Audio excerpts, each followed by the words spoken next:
if that works. Swing. Does it start? It does. Awesome. Excellent. So I'm going to run, this is like a technique. I'm going to run all of the ads at the beginning. So I'm going to run like 2 or 3 minutes of ads. And then that should delay the pre-roll and all that stuff. But we have to wait 30 seconds to do that. Twitch is so weird, man. Like, it's like when you become an affiliate or a partner or whatever it is, like their rank, you know, and you can make money off of it.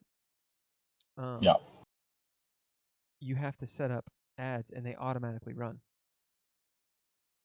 But you have control of running ads at certain times, and by doing that, that means that anyone who jumps on doesn't immediately get blasted with an ad, but like you have to constantly like kind of pay attention to it. And there's all these tricks that you're supposed to do of like, you know, running them all at a certain point so that when people jump in, they don't just get hit with a bunch of ads and then leave. Yeah. It's like a weird catch-22. And it's not doing the pre-roll thing, which is... Oh, it says pre-roll on. That's why dub. I'm a fucking idiot. Okay, so I'm going to run 2 minutes of ads and see if that works. I don't know if it's actually doing it or not. Right. So it's running 2 minutes of ads right now, and then pre-roll ads will be disabled for 32 minutes. Meanwhile, I'm going to plug this in.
By the time I get done here, it'll be about time.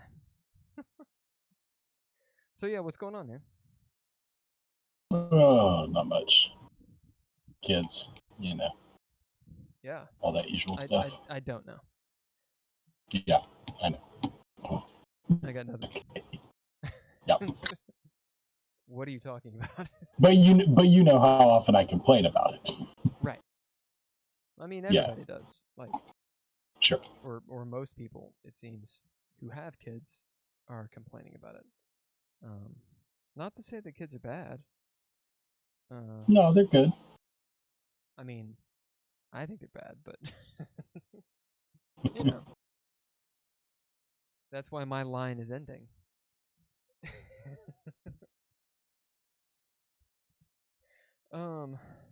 So I had a pen, gone forever. Yeah, I finished the book. Yep, I just downloaded my copy of it recently. Oh, you just downloaded it? Yeah. See, I need to erase that thing really quick. Have you had time? I have only had time to glance through it so far, but I'm going to sit down with it. I'm going to be, so I sent it out to all of the Kickstarter backers, the PDF. and I'm calling that the deluxe edition because it includes everything, and I like calling it deluxe. Sounds good. Yeah. That said, I've already found a bunch of typos, and it's ironic. Ironic? I think that's Don't you right. think? It's ironic that I would spend so much time editing this thing, not finding anything, or finding a bunch of stuff and then correcting it. And like I've looked through this thing so many times, and I'm like, oh yeah, it's great. And then like immediately I export it to a PDF, which by the way, every time I do takes like 45 minutes. Like for real, the thing is a hoss. And there's just loads of them. Not even good typos. Like typos like instead of it saying alone, it'll say along. Nice. Just like sentence fragments, and I'm like, God damn it. So I'm gonna go back and correct that stuff here in about maybe a week or two, because since I've sent out the PDF to all of you guys, and then put the call out of, hey, tell me where these things are. You guys are my proofreaders. Yeah. And then once Yeah, I'll do it. Huh? I said, yeah, I'll do that. Right. And then once I've found all of the stuff, or been told about it, I'm gonna put out a final version of the deluxe edition and resend it to all of you. I'm also gonna add a it's about 2 extra pages that shows an infographic and then an actual no frills, no fluff procedural list of if you do these things in this order, you're actually playing the game. Because I realized it's in the book, but there's so much information. It would be very good to have it right there so you can look at it. And I got this idea. It's your Game Master screen. It's your Game Master screen. Exactly. Yeah. OBS says encoding is overloaded. Consider turning down video settings or using a faster encoding. Sounds good. Right? Using a faster encoding. I guess it's showing how much I don't understand about OBS, because in my mind, to use a faster encoding would be the opposite of what I would need to do if it's overloaded. You know?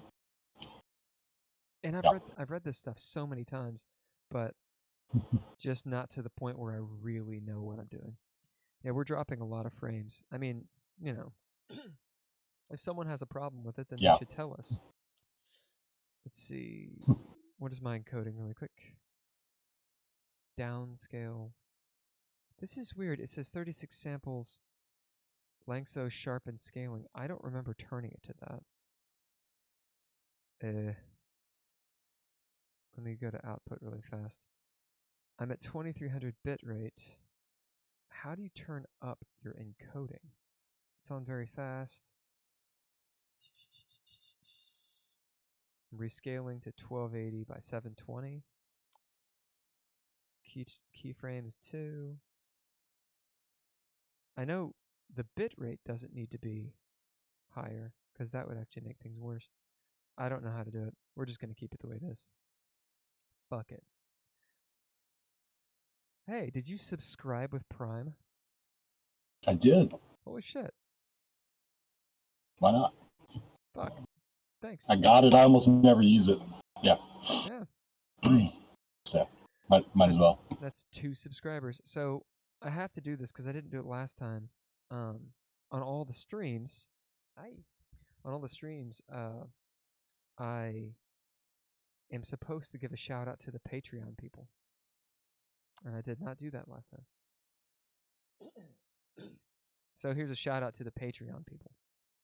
Nigel Miller, Donald Bain, Aaron Lynch, Daniel Holker, and then seasoned Patreon members are me, Handlebars, and Minor Stokes. Thank you guys. Namaste. Okay, Patrick, you have been running a Vampire the Masquerade game since Cain walked the earth. Approximately. Approximately. I mean, it seriously has been like, is it 2.5 years or is it 3? 3.5. 3.5 years. Have I been playing in it for Yeah. 3 years? I'm not sure when you started. I believe it was October. I think of the So you've years. probably been playing in it for probably 2 years. I guess so. So our first adventure took months because we dug so deep into it, and that was when I realized, you know what, we can't quite do it that deep. So it was like the entire summer. Right. I remember it very distinctly because I was in Texas, where my mother lives, after she had fallen and broken her arm, and it was pre-pandemic. And I was staying alone at her house, which was delightful because my kids were up here in Kansas. And I was totally just like on my own for about a week and a half or so. And I mean, I was spending, half the day running errands or, hanging out with my mom at the hospital or at the rehab facility or, all that. So, but while I was sitting at home, I did some deep diving on like ancient Byzantine currency and that kind of stuff to help support what was happening in the game at the time. So, yeah. You and specifically Trey go balls deep. I mean, there's a point where like, well, you'll be sitting there, like it becomes very apparent to me that you guys care more about like knowing that the street name is correct and like where everything technically was at that time period. And I'm like, well, I don't care. It's not so much I care. It's that if I use all that real information, then I don't have to invent it myself. Yeah, but that's the and thing. It gives some interesting context, Like it is. It's better to have a map of the cathedral than just to say it's this cool cathedral. It's got some neat tiles. There's people inside somewhere. When you can just go on Wikipedia and get like a floor plan for it. Yeah, sure. No, I mean, not that has anything to do with the current circumstances in the game. But I was in the D&D game that I'm running on Mondays. I was feeling just scattered, which is not uncommon. And I was describing they got in this Wonka Vader looking thing, and I started describing at length, like a Stephen King novel length, the buttons on the elevator and like how the tactile feel. It just did not matter at all. But It took a lot of time. And then one of my players was like, wait a minute. And started asking questions about the room. And I was like, why are you asking this question? I only developed the buttons. I don't know. Right. Anyway. And that's not the story of being a game master.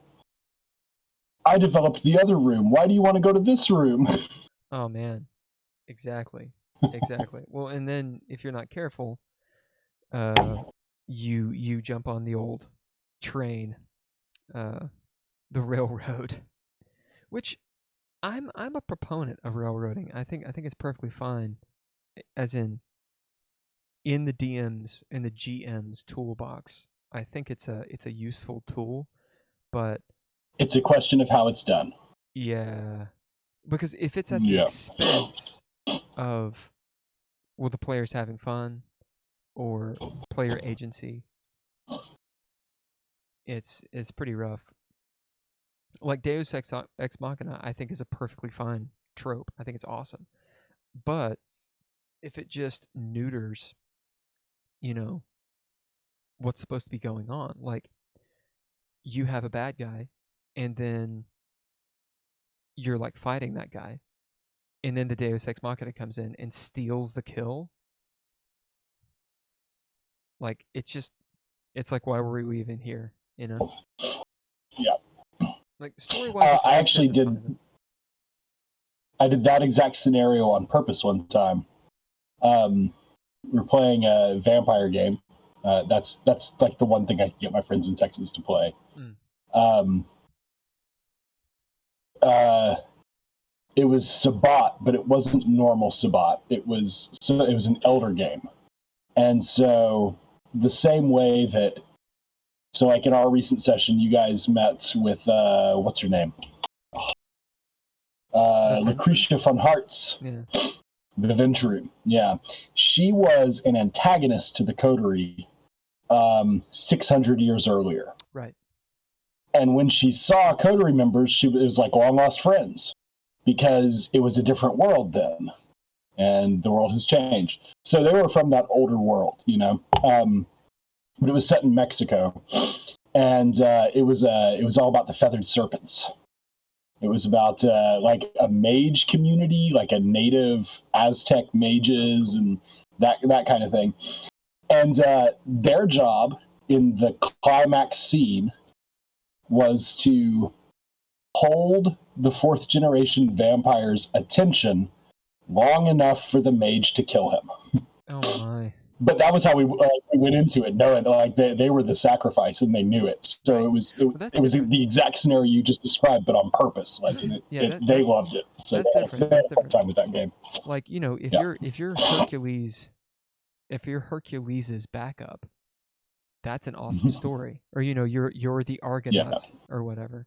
That's fine.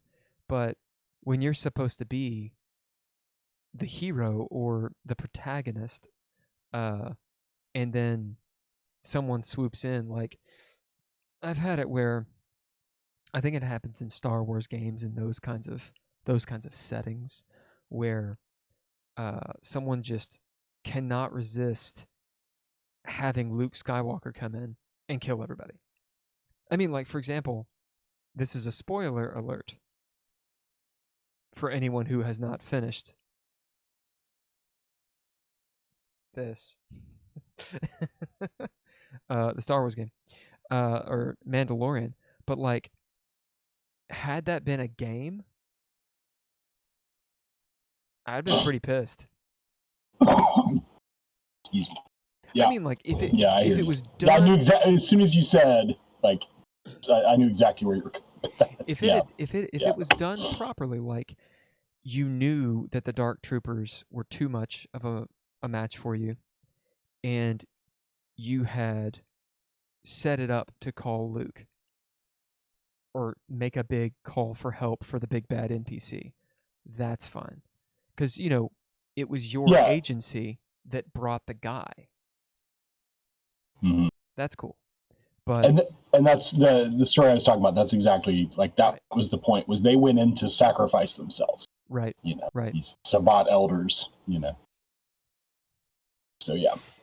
That was an interesting game. It was like a microcosm of the Transylvania story we've been playing, where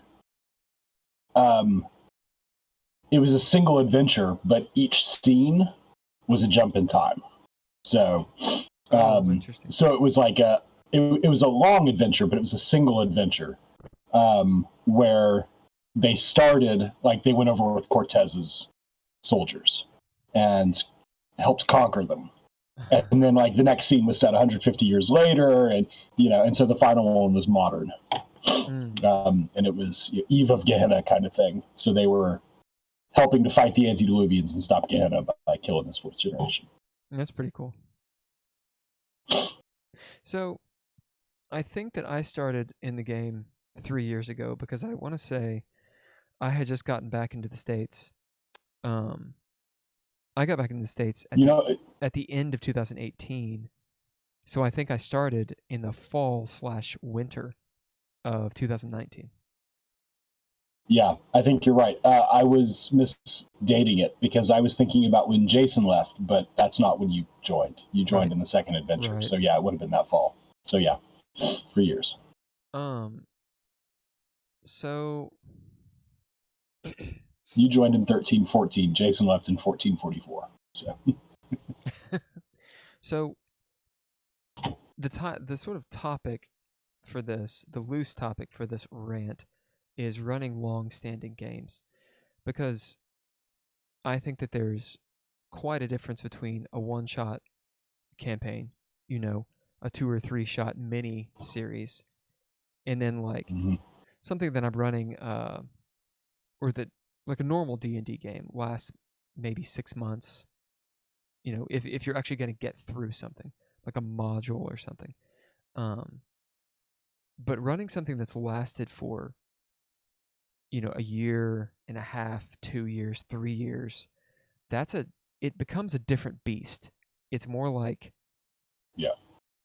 this is a bad example maybe, or a bad analogy, but like it becomes something that's steadfast. Like Walking Dead was a novelty, right?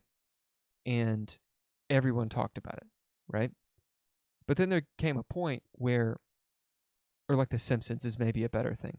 Like The Simpsons is still doing the thing. It's just a given. There is a Simpsons. It happens. Obviously, it's popular enough, but it's like this this monolith that doesn't change. I feel like that's what those long games become. Like you assume that it's there and it's never going to end or something. It's a different mindset. How long have we been playing that game? I've heard of people playing in campaigns for like 20 years, like the same campaign, Yeah. So I'm always sad when a game ends, even when so we've got a group right now that we started playing. This was the game that you joined in briefly, Numenera. Oh, the Numenera game. Actually Numenera setting and everything, Ninth World and all that. We played 2 different Numenera, they were connected, but like 2 separate campaigns. And now we're most of the way through a D&D campaign, same group. And every time it's been time to switch, I'm like, but I want to keep playing. I'm not ready to stop. Maybe that's just me, but I want to play a campaign. That sounds awesome. Yeah, give me a 20-year campaign. I'll play. I don't think I'll run it. I'll play. There's a YouTube video of there's always a YouTube video. There's a YouTube video of this dude who runs an OSR, so old school revival game, and he's seriously been running it. Like I think it's like 20 or 30 years. And I believe he actually played under Gary Gygax. So one of the founder, I guess the founder of Dungeons and Dragons. Although I think Tracy Hickman helped him. I'm not 100%, but I think he did. Anyway, regardless, it's this really cool video. I can actually put it in the comment or whatever the fuck it is. But he's talking about how he runs and how the original mindset of tabletop role-playing games is quite different from what we consider them. Vampire the Masquerade, D&D 5th edition, all that stuff, Numenera. It's a different way of playing the game, and it's been real interesting seeing some of these channels, YouTube channels, talk about that stuff, specifically OSR. Yeah. Anyway, and I think that video has been floating near the top of my YouTube homepage. So Yeah, I haven't watched it yet, but I think it's I believe he's shit. You see, I'm not gonna say it right. I didn't prep for this. Anyway, right. So my point in saying all of that. Steve's here. Huh? Nice. Steve's here. Hey, Steve. Is he? Oh, well, he's over here. Hi, Steve. This is your first time to chat. Steve, did you get an ad when you first popped in? That would be a good question to know, or a good answer to know. You understand what I'm trying to say. So the reason I mentioned this guy who's run, the 20-year plus campaign, the mentality of that campaign, of how he approaches it.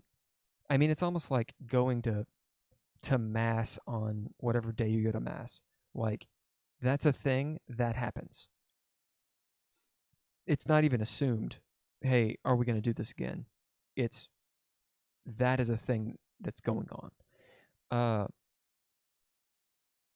Tell me about your mentality with Vampire the Masquerade, this game that you started at the beginning, and then sort of how it's morphed, if it has. Just your thoughts on that. Like, why'd you run it? What is it?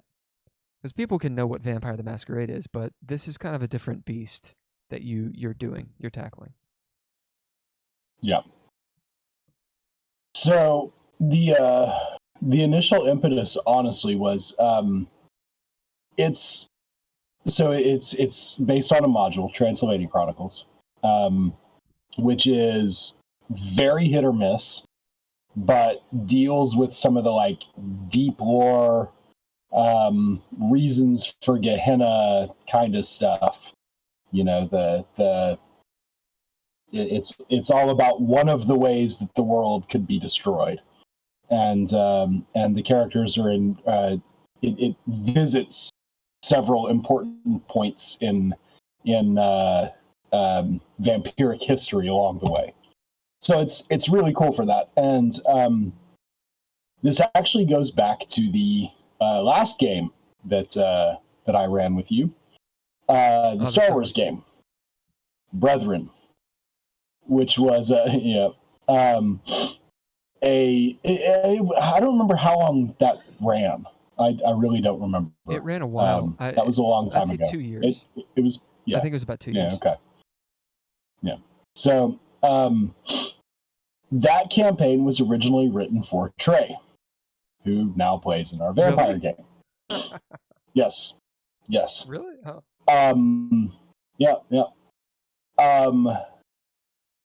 I mean, not just for Trey, but Trey was the person who needed to be in it, and then we'd see who else we could get, because I was originally thinking about doing it through the same online group that we talked about last time, the Star Wars Club, SWC, which is where Trey and Mark and I all met. Forum-based online role-playing, back when IRC was, cutting-edge tech. So, IRC for the win. So those were the good games too, the ones where you didn't have to use the bulletin board, but you actually got to do chat, because you could get more done in one night than you could do in 3 months on the boards. So it was nice. Anyway, so that was the initial idea, was it was going to be connected to that group, and that we kind of all were drifting away from that group, and so I had this campaign written up, and then I had these new friends who were gamers, and my friends in Texas were bad gamers. They played because it was us sitting around a table, drinking and smoking and goofing off. And so that was the allure of it to them. So I had some real gamers to run it with, so I ran it with y'all. So so I wanted to do something else, and we had talked about it, and they said, we're still waiting for you to run, And so I came back to this because I'd run it at least in some part twice before, finished it once. And I knew, because it dealt with that deep lore kind of stuff, that kind of stuff Trey's all about. And Mark is all about also. Right. And since this is all done through a Discord channel where the three of us play video games together.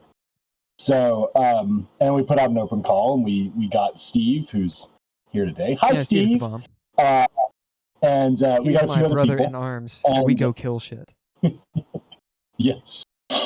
So we put together a fun little group, and it was, my intention was always to not just deep dive the lore, but deep dive the entire setting. The story takes place over 800 years of history, mostly focused in Transylvania. And the first adventure, I mean, like I said, it took us months to get through it. Basic idea is you show up in the spring on the edge of the Carpathians, the pass that goes from kind of northeastern Transylvania plateau across into Bukovina in Moldavia. And you build a castle, or you build the first floor of a castle. And you have a hard time collecting taxes, and you get labor problems, and eventually you have to take out a loan to finish it off, and you get it finished. Okay, it's great. We took months to go through that because they were all like playing along when they had all these little side quests to do in these little villages surrounding it. So I really fleshed out the area and gave them all these villages, just thinking like, okay, so we're going to do this kind of taxing in this village, but they like really wanted to dive into it. And so we dug in really hard. And like I said, I did lots of research on a Byzantine currency because I had to figure out, what exactly is going on with this trade routes. How are we paying the workers? All that kind of stuff. I decided we'd gone a little too deep. But that was more the way I wanted to go with it. The other thing is, in between adventures, we have time jumps. Sometimes it's been as little as 50 years. It's been almost 200 years in one. The module says, tell your characters to write like a paragraph or two about what they do over this time. And that it's so much better to like actually dig into it, Yeah, it's a lot more you fun. and I have talked about this extensively because you have focused in on those more than anyone else has. Everyone has to some degree, but you mean the downtime? It feels like it feels like I always have stuff to do for you, which is a huge hassle. Yeah. And I actually owe you something right now. We got to talk about your necromancy. Yeah, still. We really do need to do some stuff. Which, when we got to yesterday, I was gonna just say, well, let's start off with that. Let's you and I take 10 minutes and hammer that out. But then I didn't feel well, so we didn't play last night. So let me run an ad really quick because they're gonna get hit with it really fast. So let's take like a 30-second. All right, cool. So everybody, it's gonna be 30 seconds. Right. So you and I can just talk. I mean, this will be recorded. It's just the Twitch people won't see it. Speaking of necromancy, I mean, are we at a point right now where I'm just talking about the game? Yeah. Are we at a point right now where those stats don't really matter, or do we? Because it's not that they don't matter. You will have an opportunity to use all your big fancy powers especially in the final adventure, to some degree in the next one also. But part of the necromancy specifically is it is going to set you up with lots of extra information that I would otherwise not be giving you guys. Right. Other things happening in the world, and you guys will be more aware of what's going on because of the specific paths of necromancy that interested you. Right. Like the specific path. I think if you can't travel the Tempest, you wouldn't find this thing out. Right. So, right. Well, it'll happen about like a month or a few months before the last adventure. Something big goes down. I figure that Frithicur, his whole thing is kind of like a vampiric Odin type character. Like, eventually he's going to travel and do that, unless the world ends, and then he won't. But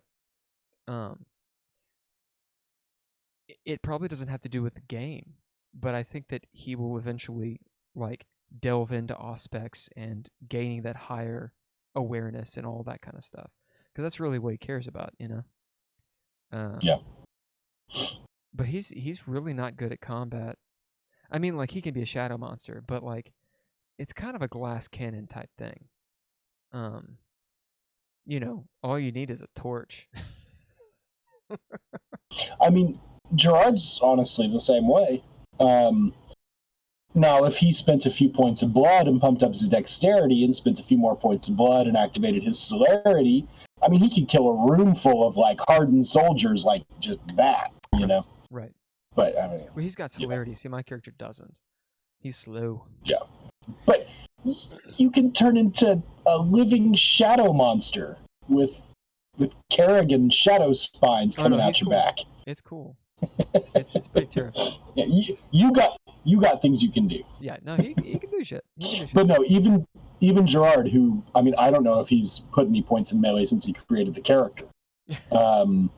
He started with 1 or 2 because, you know, had a little bit of training as a mortal, but right. I don't think he's put anything in it since. No, I don't think I have. He can still, you know, wipe out a room full of people because he's, at this point, 700-year-old canine. So yeah, we're back on for 8 minutes. Cool. Yeah. So back to you were running this module. You decided to run this module. Yeah. And the first adventure of it, you realized that you guys had gone maybe too far, too deep into it, even though that's actually the game you wanted to run/play. So it's not that we had a good time doing it. It was more a question of, do I want this to be a 20-year game? And when we took, you know, something like 6 months to go through, it probably wasn't 6 months, but we took some months to get through that first adventure. It just, it cautioned me that, like, I had to at least be aware that, you know, we have to keep moving. It was like a pacing issue. So, but the first adventure was a great one to do that with, and it really dug us into the setting, and like there were good things about us having done that. So I'm not sorry we did that, but it did draw attention to the fact that, like, you know, we also have to keep moving. So right.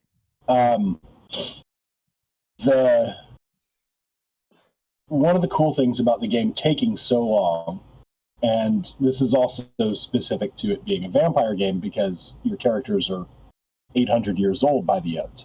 Right. Is the downtime. And I love the way that you dig into them, even though it makes a lot of work for me. Because, as you and I have previously talked about, it's like you get into some deep character development digging into a downtime the way that you have and the way that everyone has to some degree. Where, like, your character arc is the story you've told in downtimes, and then also occasionally this weird thing happens with some friends of yours. So, right. But the suggestion of write a paragraph or two is just horrible because you can do so much with that time. So, and when I was doing this back in this was almost 20 years ago when I ran it with a group of friends in Texas, and we would, like, once every 3 or so downtimes, I would do a solo, like 2 to 3 scene mini adventure with everyone during a particular downtime. That'd be pretty cool. It would be cool, but we are really limited by the medium we use for this game.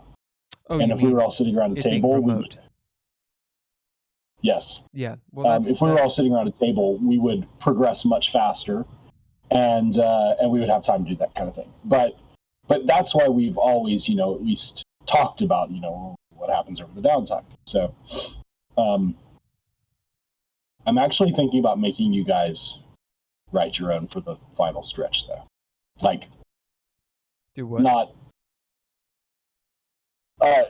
having you tell me what happens in the 20th century to your character. Oh, I see. But at great depth, at great length. Well, not to the last adventure. Immediately. Yeah, go on. It's one of the ideas I have kicking around is like, you know your characters so well by this point. And if I give you all the data of what happens as we, go from decade to decade, then at this point, you guys can tell me what happens, Whatever you want to happen, you're the 800-year-old K-Knight. Yeah, what do you want to have happen? It's a big contrast to how the module's written, because the module still treats you like you're newborns, even when you're 800 years old. So it's one of its weak points. There's a couple questions here. Sure. The first is pitfalls. Yeah. Because normally I would talk about the idea of the DM's choice to do exactly what you just said. We can get into that, but I'm interested in what are the pitfalls that you've run into running a module. It's a book of modules, right? It's 4 books. Yeah, it's 4 books of modules that weren't each necessarily with 3 adventures that weren't necessarily supposed to be contiguous, right? Or is it one big story? No, it's a single campaign. Oh, yeah. So it is a campaign. Okay. Yeah. Now, they don't intend for you to spend all the time on downtime that we have. I've also spliced in a few other adventures, one of which was another module, which that was the Diablerie of Cappadocius. Oh, that felt so... Which we do not discuss. that felt so not normal, not congruent. It made sense in the story for us to be there. Yeah. It required some, some finesse. Changing some things around and some, but I had initially thought of doing a more full splice, but all of your encounters with Ambrogino come out of that. So he's one of the, side villains who you're actively fighting in the story right now. He's a dick. He's from that other set of stories. Oh, okay. So, but what that is, that's 4 books where each one is a single adventure. Transylvania Chronicles, it's 4 books where each one is 3 adventures. It's a long chronicle. But Theophana is also from that adventure, right? Yes. Yeah. Yes. So there's a lot of your extra special stuff. Friend. There's a lot of extra stuff that's been injected into this module. So would you consider that a pitfall? It certainly could be. What are the mistakes that you've made? That's really what I'm asking. Okay, yeah. Well, one of the biggest issues, like kind of stepping back and looking at it, has been the waxing and waning of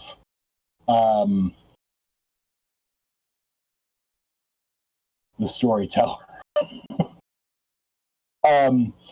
Now, this is against the backdrop of lockdown with 2 young kids, where I was the person managing both of them. One of them was doing remote first grade, and the other one was doing preschool with daddy. So,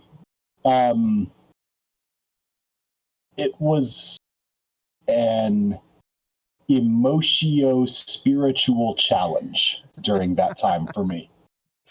And it at times affected the game.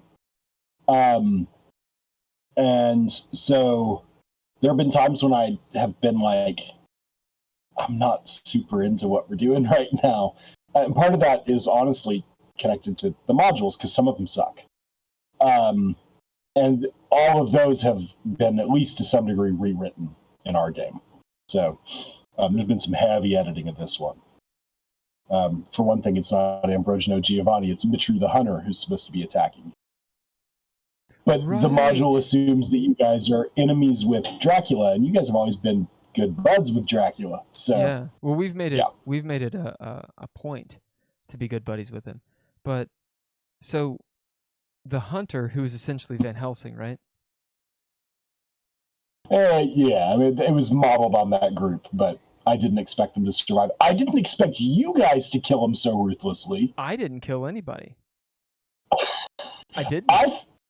I was gonna talk to as him. it had played out in my head. That was my intention, was for you guys to like save them from the zombie horde. That's what I was gonna do. And figure out who they were and negotiate. Straight up, I was the moment that Frithiger found out that there was potentially a mage in there, his entire intention was to get the mage out alive. I had thought about having a mage in there. That was his intention. My decision was made when y'all attacked. Okay, no mage. That's just going to complicate things too much. Oh yeah, well that's the thing, is there was that whole scene, I want to say between, it was Frithiger and I think it was Sigmund, where Frithiger was like, if there's a mage in there, we need to not go in there. And everyone's like, yeah, okay. And I was like, no, you don't get it. We're gonna die. This is way bigger medicine than we're dealing with if there's a mage in there. And they're like, right, we're going in. I was like, okay. So there was one extra character in there. So there was the old man, there was the English nobleman, there was the Texan, there was the English doctor, and then there was a priest. And the priest was a maybe mage, but I was kind of like, we're going to see how this plays out first. So, and that's how it played out. So he was not a mage, because that just would have, made things too complicated. So I call some audibles during the games. I try to make them not visible, but yeah. Sometimes I haven't decided how a story's going to, and I think that's a good thing too, because it leaves room for you guys to kind of help write the fiction, Right. So. Right. Okay, so and this story is so railroady that we got to grab those chances where we can. So that is a question, when it comes to modules. I don't. Mm-hmm. I've run a few modules, but I always take modules as forms of inspiration. Like, for example, I was running The Curse of Strahd or Ravenloft General, and there's certain things that happen in that story because, it has to happen. It's contingent. Like, certain things are contingent upon other things happening. At the same time, like, I'm not interested in, like, just staying to the book.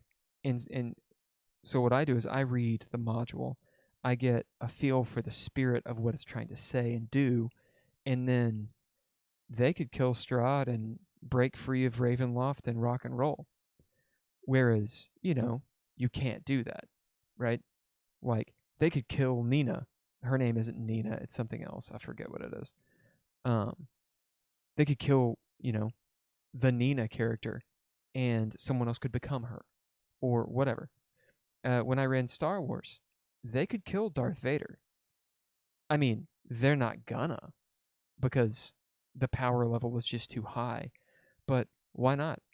Like, the moment that, the sky is the limit. Like, you do have to have limits. But the moment that you look at a player and you say, look, you will, and I think Vampire does this in some good ways and in some really terrible ways. The moment you look at a player and you say, look, you're going to be this character.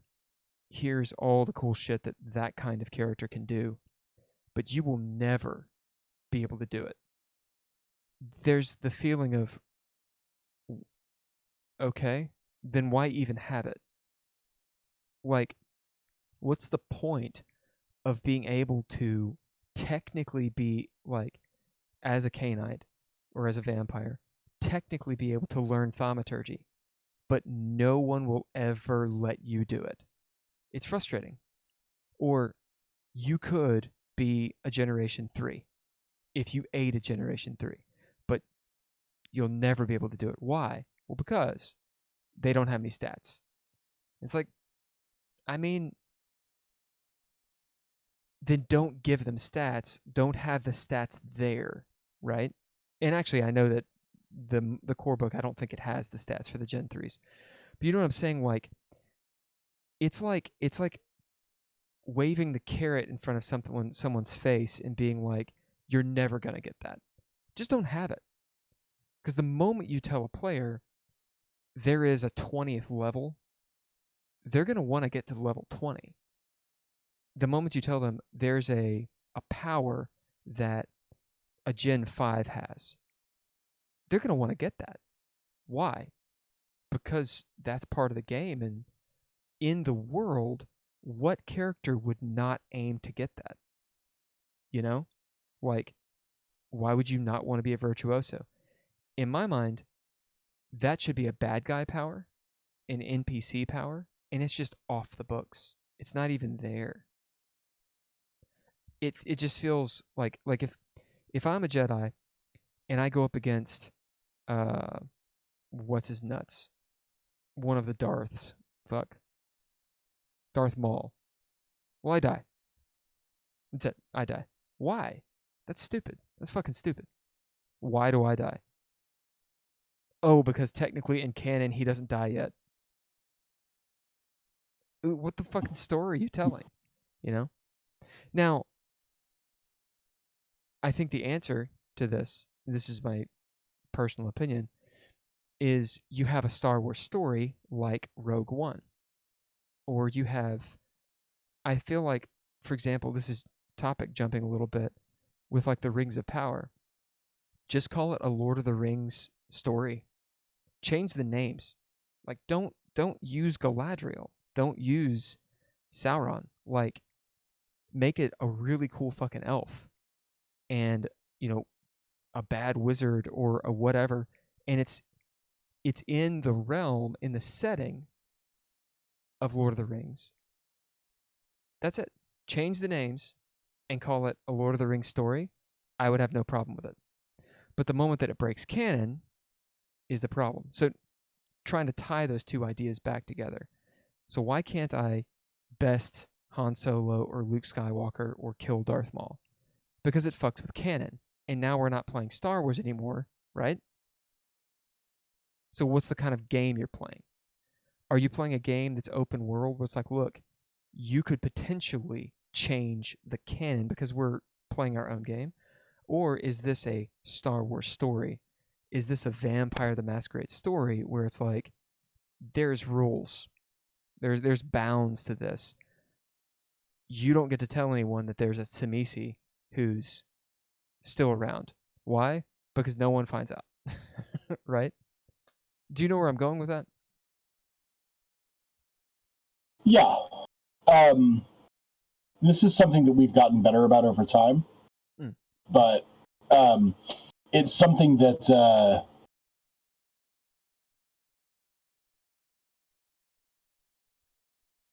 by the way, I don't know anything about thaumaturgy. I know nothing about it. Like, I literally have never read the rules. I know nothing about it. So powerful. It's so powerful. Tremere are by far the best clan there is. By far. Yeah. Angered. Most of the people who will listen to this. I think Lasombra are pretty cool, but there's numerous cool clans. DreadLore are one of my other favorites, honestly. Auspex and Celerity combo. I like that. Auspex is my favorite. Well, so I have struggled with this in the past, and so I have wanted to identify it as something that, like, your ability to change the world.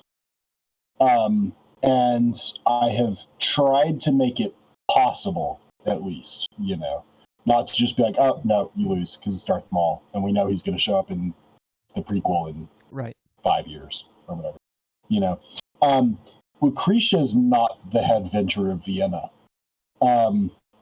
Famously, the ambassador to the Tremere is the venturer who ruled in their home region for so long. Nova Arpad. That's canon. And you ate her. I did. So, but that was awesome because not only did that, become a really meaningful inflection point in your character's history, it gave me the opportunity to say, okay, so who the hell's going to be in Vienna now when we get to this story in 1897? Ooh, I got just the person. Yeah, so hence Lucretia showing up. Right. So, right. You see, that's I cool. was sad Sigmund didn't go to see her because Sigmund is the one who it would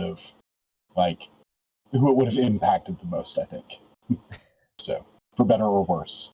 Because I don't know how that would have gone after seeing how he handled the Ravnos there. That was awesome. I mean, there is a moment of fuck it all.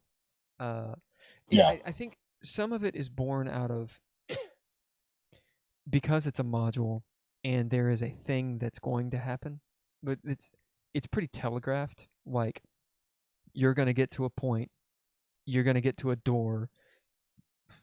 Behind the door, a thing is going to be happening, and you're kind of along for the ride.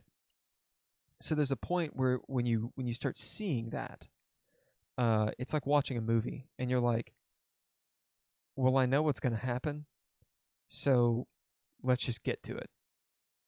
And that means that everything in between where we are and getting to it starts to lose value because it has no impact on anything. It's like, oh, what do? Well, I go shop. Okay, cool. Now what do you do? Right? There's a point where it's all fluff. If there's no impact in a player's action, why are you doing it? It's kind of like, in my mind, it's like describing a scene, like when we were talking about the elevator or anything. Like describing the scene or getting so down and dirty into, like, I don't know, the mood of the setting of a city that no one's ever going to go to. Like, yes, it's cool, but I suppose it's, what are you trying to get out of it? There's an idea, Ron Edwards, I think is the guy's name, was talking about many moons ago, the idea of a simulationist game. And so the point of the game is to simulate a world or a setting or a feel. And so it's not really about what the players do. It's more about, like, we're playing Cyberpunk and it feels and works like Cyberpunk. Like, everybody knows, and you do certain things. Or, like, if you play, like, Warhammer 40K or something, like, that's something I struggled with. In that world, propaganda is so crazy that everyone thinks the Emperor is a god. He's not. Right? Like, he's this living dead thing he's not a god. But everyone thinks he is. And so if you play a character who's, like, half awoke or awakened, and you're like, wait a minute, is this just propaganda? Like, they just burn you. Like, there's no room to be a heretic in 40K, right? Like, just saying it, you get shot out into space, and that's your ass. So it's very simulationist. Like, when you play that game, assuming you're not like a chaos person, you are indoctrinated in that life. And if you break that, you're kind of not playing that simulationist kind of game anymore. It's like going to a Ren fair and not dressing up.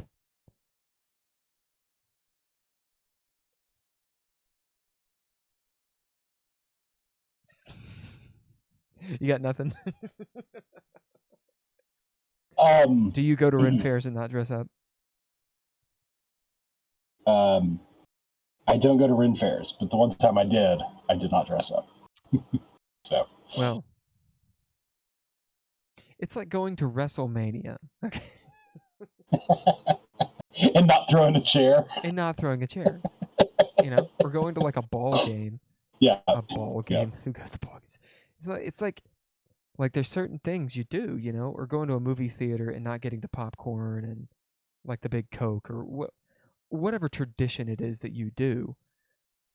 There's certain things you do. You don't have to do them, but you're kind of missing the point if you don't or whatever. I think I'm getting off topic pretty quick. Pitfalls. Vampire. Yeah. There's a deal in Vampire. It seems, especially Vampire the Masquerade. Requiem, maybe not so much, and the new edition, I don't know. But Vampire the Masquerade, it seems like you kind of have to have this mentality as a player of what that game is about, like the general feel of what's going on. And if you break it too far, then it starts to not feel like Vampire.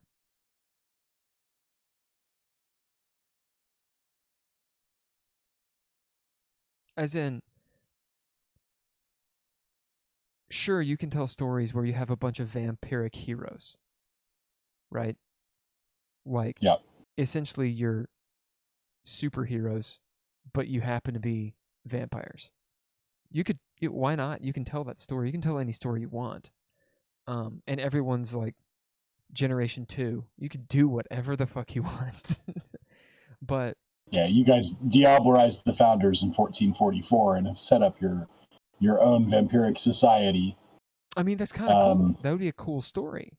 Yeah. At the same Sure. time, it's a departure, Yeah. I think that there's a way to do it. Because, the question is, why can't you do that, right? Sure. I had a really great class with a rabbi. Big important rabbi. A rabbi? Yeah. And it was on the concept of prayer. And he talked about dance at one point. And he said ballet is a highly choreographed, what was the word he used? Not choreographed, but codified? No. Not structured, but something along those lines. It's a very specific set of moves done in a very specific order with a very specific style of movement. And you can break those rules. You're just not doing ballet then. You're doing modern dance. Right. And that's okay, because modern dance is good. It's just not ballet. So, especially the more we've played, the more I have come to appreciate the concept of breaking the fiction in whichever way you guys choose. And that has become more possible as time has gone on. You haven't always chosen to do it, but, I remember the first time I did this. Didn't last long. I know. Well, it was somebody just made a decision to turn on. He was playing a Samisi, and he made a decision to turn on the guy who was running the war against the Venture. It was early on in the story. Oh, okay. Before the Anarch Revolt, and it made sense how the attempt would have failed. Like it probably should have failed, but I recognized later that I didn't give it like an honest attempt. And so I want to give you guys an honest attempt if you decide you're going to break the fiction, and that's okay. Choreography. No, that was one of the words, but there was another one. Oh, that's what Steve was saying. Yeah. Structured, ritualized, something along those lines. I just can't remember the specific word he used. So I want to encourage y'all to do that. The problem is, where we've run into problems is when I have given the tools badly. I gave the tools badly in the story of the Diablerie of Cappadocius. I gave you guys the tools, but I didn't tell you to use them. And I didn't make it clear I was giving you the tools. And you guys could have gone in several different directions with that, not just the way the book tells you, but I was open to that. But I put the tools there and then didn't tell you I'd given them to you. And like I gave everybody discrete pieces of information and didn't say, hey, you guys need to put together your 4 discrete pieces of information, that kind of thing. So yeah, well that's a common, pitfall in in GMing. Literally every game that I run, as in every game session that I run, there's a point, if it's D&D or something, where I'm sitting there and I see, it's the trope of you're in the dungeon, there's a puzzle. Oh God, why did you give them a puzzle? But you did. And, 2 hours go by, it's all out of game. The person who's, really good at riddles, who happens to play the intelligence 8 barbarian, is sitting there. Like, it's just, gee, I don't know, guys. Yeah, it's just shit. And it's not fun. Yeah. It can be fun. There's always the exception to the rule of this is hilarious and silly and I'm playing Boba Fett, of course. But like in a game that you're taking serious enough to care about, it's a big pitfall. I'll every game session be like, why don't you roll an intelligence check?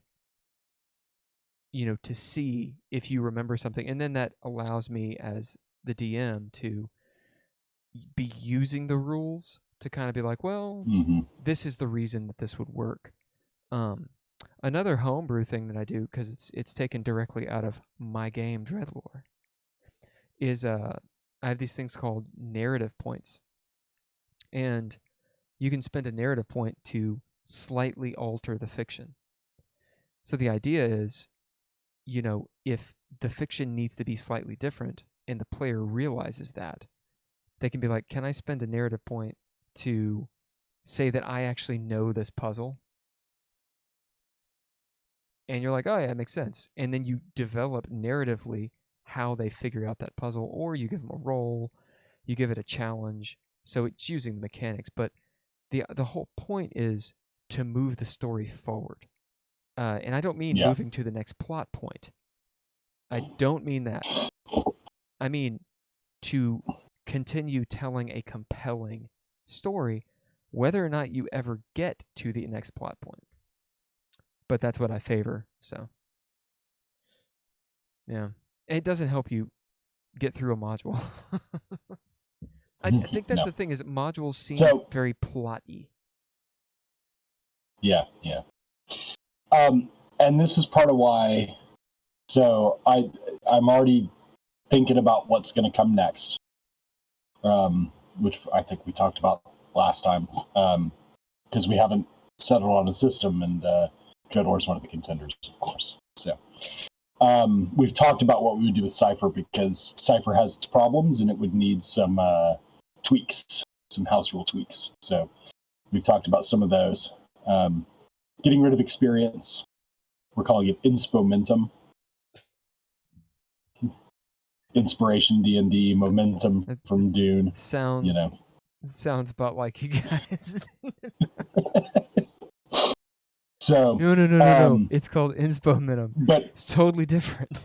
But that's what's it's very similar to what you're describing, the narrative points, because Cypher has intrusions. It has GM intrusions, but you can also do player intrusions by spending a character point, or experience point. But we talked about maybe just like, let's just get rid of experience, turn it into milestones. So anyway, what I'm planning on is putting almost all my work into setting development, and I have 2 or 3 different storylines like ready to go, but then each of the settings will have a couple of hooks ready to go.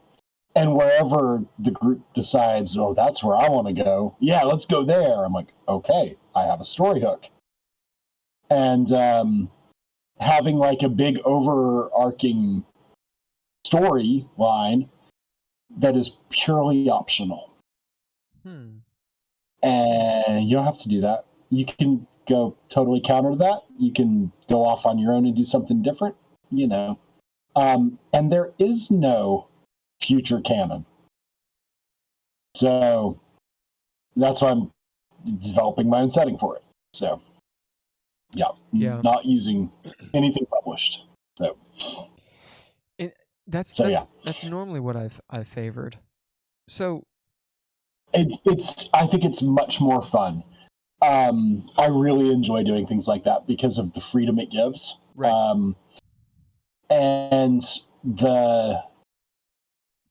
I'm not real into modules mostly, but this one was special, and it was it was selected as what I decided to run when they said, hey, you've got to run something. We've been waiting for you to run something now. Talking with Trey and Mark. And so I'm like, well, you guys like the deep lore, so let's make a lore story. I have one of those handy called the Transylvania Chronicles. So, and I have some insight on how to run it and how to fix its problems and how to insert cool stuff into it and make it better than is printed. So, which has been the goal. And there have been times when I've fallen short, of course, but I think mostly we've told a better story than the one they gave. And I think really that's their intent. I think a lot of game publishers, not all, but a lot of game publishers want you to do that. Take what we've given you, strip out what doesn't work, personalize what does, make it your own. You know, I think that's the right way to handle published stuff. So, I mean, as a game developer myself, if you edit a fucking word, I will come and find you. I will fucking find you. Just don't make modules then. You will modules follow my module. It's perfect. It's fucking perfect. Oh my god. Yeah, no, I completely agree. Because when it comes down to it, I remember Jacob was telling me, we were sitting at the old coffee shop. You know, Coffee A closed down, right? I'm not surprised. Yeah, well, that happens. But yeah, indeed, it does. It probably should have. Anyway, we were sitting there, and I think this is when I actually was starting. I believe I just started DreadLore, or what would become DreadLore, and was working with Ben and a lot of people, specifically Ben, of course, because he was the co-creator at that time. Anyway, Jacob was talking about game systems and all these things, and he was like, yeah, I created one once. And I was like, oh shit, what's it called? He's like, well, it didn't have a name. Just one night, they wanted a game. And so on the fly, Jacob made up some rules. And I think they used D10 because all those guys, they ran a lot of D10. And it was really simple. And he said it's one of the most fun, most enjoyable gaming experiences, like tabletop role-playing game experiences he's had. And he was like, it was so fresh and everyone was into it and it was all about the story and your character and all these things.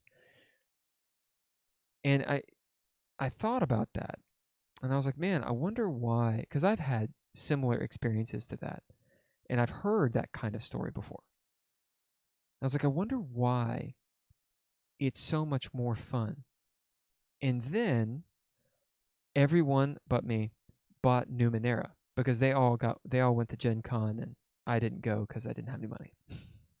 So they all got the book, like that hoss, that tome of a book. That thing's like 400 pages. Like, that's why mine's 5.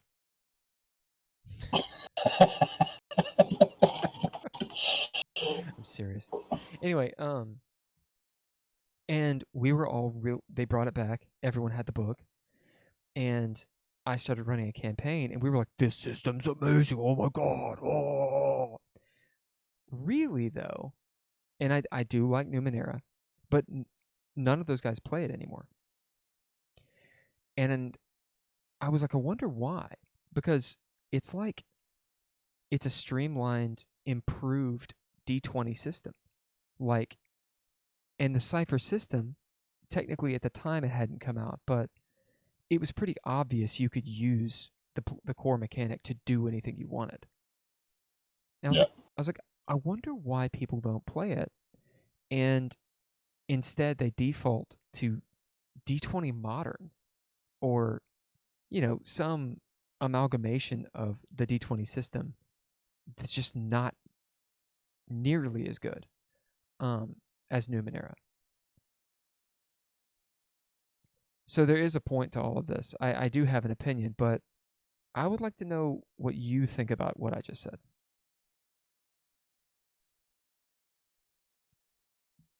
Or do you think anything about it? Are you just waiting in anticipation?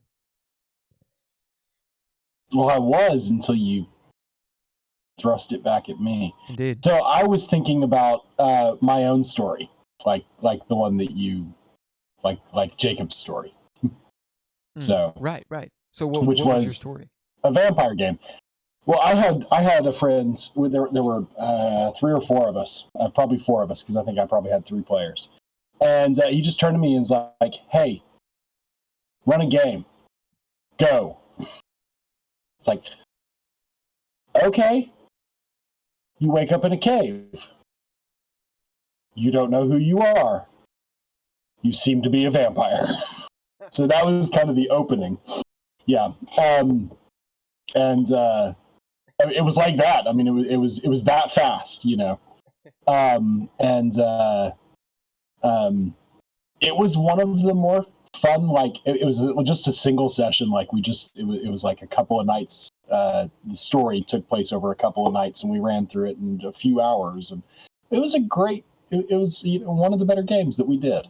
So just this random little thing when we were 4 of us were hanging out, had nothing to do, and it was still early in the evening, and the guy who did that had a penchant for disrupting other people's lives in whatever way he could. He referred to himself as how the monkey sees bad things happen and just cackles its head off. That's me. Yeah, that sounds like a good player. So he was just like, "Hey, run a game." Done. So yeah. So I was flashing back to that. So I was also thinking about, you talked about people defaulting to D20. One of the other things that I'm thinking about with the next game is defaulting to D6. So, which I think is something that I think it's, we talked about it last time.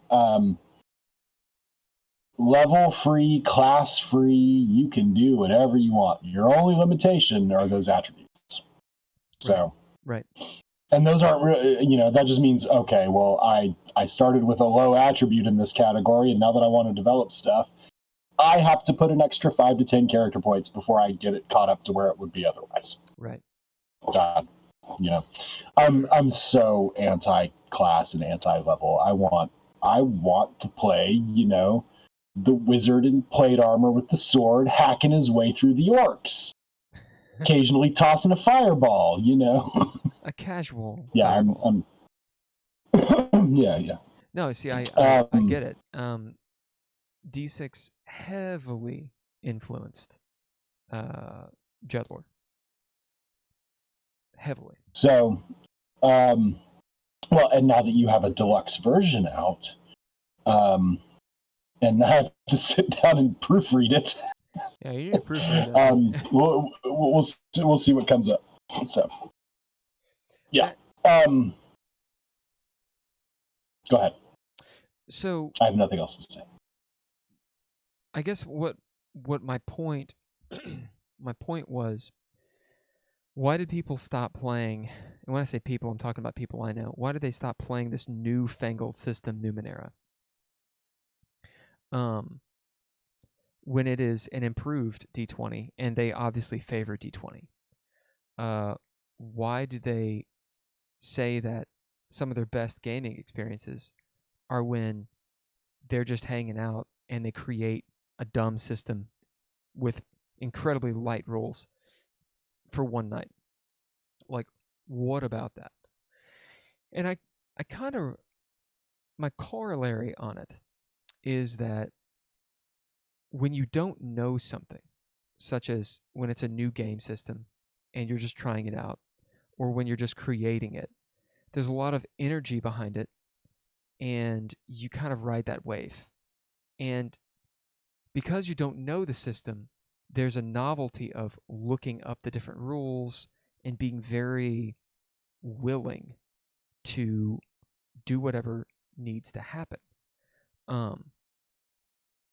There's an acceptance of, oh, that's the way they're doing it, so let's see where this goes.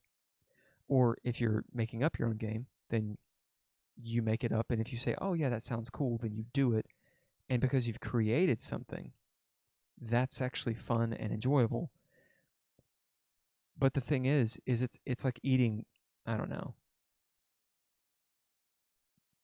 too much gummy bears or something. Like, there's a point where you get sick. There's a point where you start realizing, oh, Numenera is cool, but only if you play it in like third, fourth tiers, because otherwise, you can't do anything. Like, you realize how limited your character is by being tier 1 or level 1, and when you're tier 5 and 6, you're like, shit, I'm pretty much, unstoppable. And so, like, the game starts almost working against itself. And the moment that players have that in the headspace, it's like back in like D&D, second ed, or especially third edition, where I would have players, they'd go into a room, let's say it's a dungeon, whatever, and they would be, let's say, 5th level, and they'd see a bunch of skeletons, and they'd be like, oh, and they just fucking kill the skeletons, right? Or kill them again. It doesn't matter how I described it, what the story was, because they knew that a skeleton had 1 hit die. You see? Whereas if they rolled in and I described like this really cool bad guy, and they're like, wait a minute, that's a Medusa, they would know they have, oh, does anyone have a sword that's magic that technically is cold iron? And like, knowing the game so well to the point where they're like, that dragon, just to be tropey, that dragon, I missed him on a 21 when I rolled. So that means it has to be this kind of dragon, and it has to have these feats, because every 3rd level, and the players know it all. They know it all. Like, I get the same sense with you guys and Vampire the Masquerade. Like, because I don't know the system. I know a lot of the lore, but actually I don't know a lot of the lore. I know some of the lore, and I know the feeling of Vampire. But I don't know all the bullshit that, like, each of the clans can do and how you can max min the shit out of it. And I don't care, But people that do, if you're going to make that kind of vampire, the nuts is to be, well, you have this and this and this, and you better have put these dots here. And there's something that's really fun about that, right? If there wasn't, people wouldn't do it. Like, getting the build is kind of cool, It's fun to do, but it's not fun to do to the exclusion of all else. Right. And the thing that I noticed with the thing I've noticed with specifically White Wolf Onyx Path stuff in all of those games is those point buy systems, when specifically the way they do it, instead of looking for the next level or looking for, the Holy Avenger because you're a level 1 paladin and you want the Holy Avenger, or you want the Psyker sword or whatever the fuck it is, they're trying to get to that next dot. Like, everything is about, if I have Protean, I want that one dot because that finally allows me to do the thing, right? Mm-hmm. And that's really it. And then the thing is, when you're in the situation and you use that power, because of the nature of that game, you roll. Do you do it? Okay, you do it. Let's see if you actually really do it. Okay. Then they roll. And it's just this, oh, you don't do it. And so it's lackluster. Because, you get the thing, but then it doesn't work because you have to roll for it.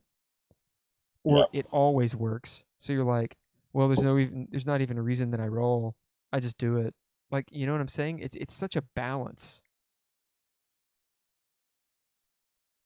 Yep. So why Yeah, don't I hear you. people play certain games that are clearly they have really good rules, play through modules that have really good stories. I mean, people obviously do play these games, but why is there a resistance?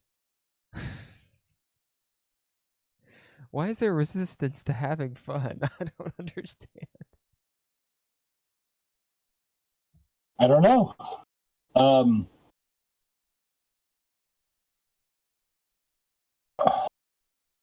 mean, I got very little insight. Once you know all that stuff, why would you play something else? Once you can identify the specifics of that dragon, why would you want to fight the Cypher Dragon? right. You know what it does. Well, one of my buddies. Oh, that's a reason to fight it. Not, yeah, so. One of my buddies. I don't know. He said, we've had in the gaming group at large that I'm a part of, if you want to call it that, because a lot of them don't even game anymore anyway. We've had some campaigns, some game sessions that have been so good, and we've had game sessions that have been dog shit. And I was in this conversation with this buddy of mine. His name's Chad, and he was like, "The thing is, I came to," as in paraphrasing him, he said, I came to this realization that I'm sitting there at the table and so is doing the thing again. Like, they've gotten bored and so they're just stabbing everything. Or they've gotten bored so they're off by themselves. Or they've gotten bored or they're playing a one-player game. So it's like the DM gives them the secret and they're like, cool.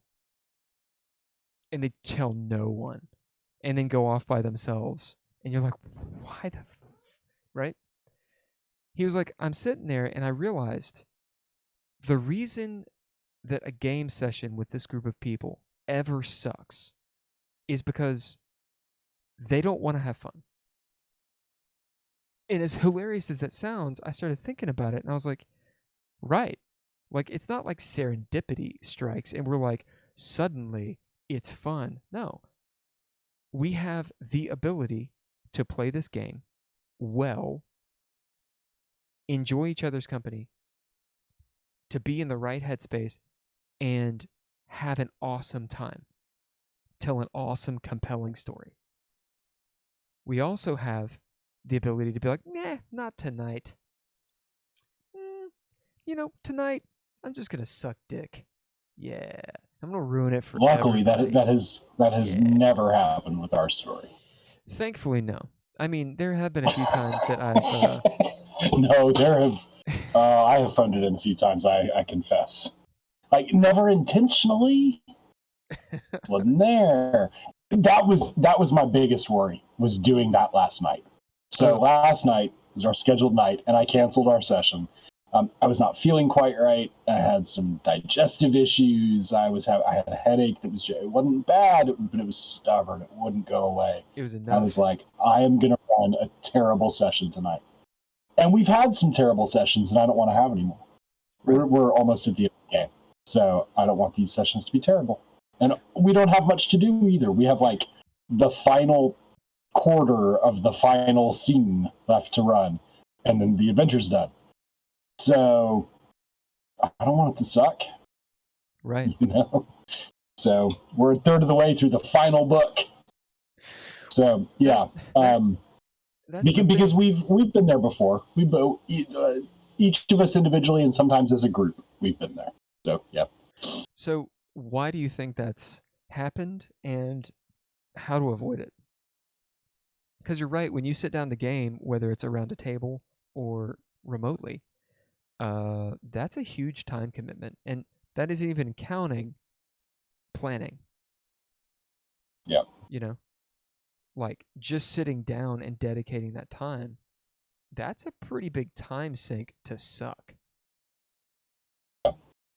So how do you avoid that and whatnot?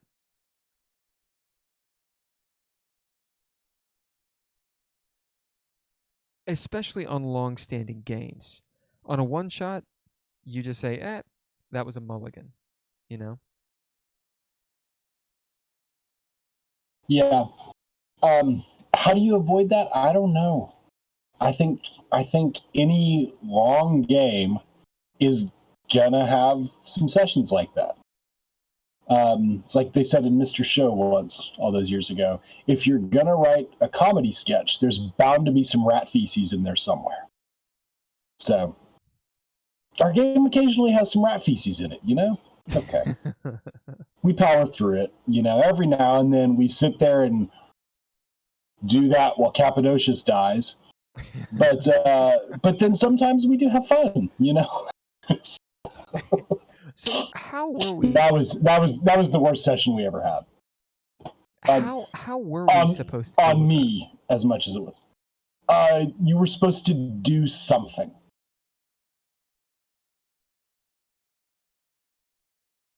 Anything. Something.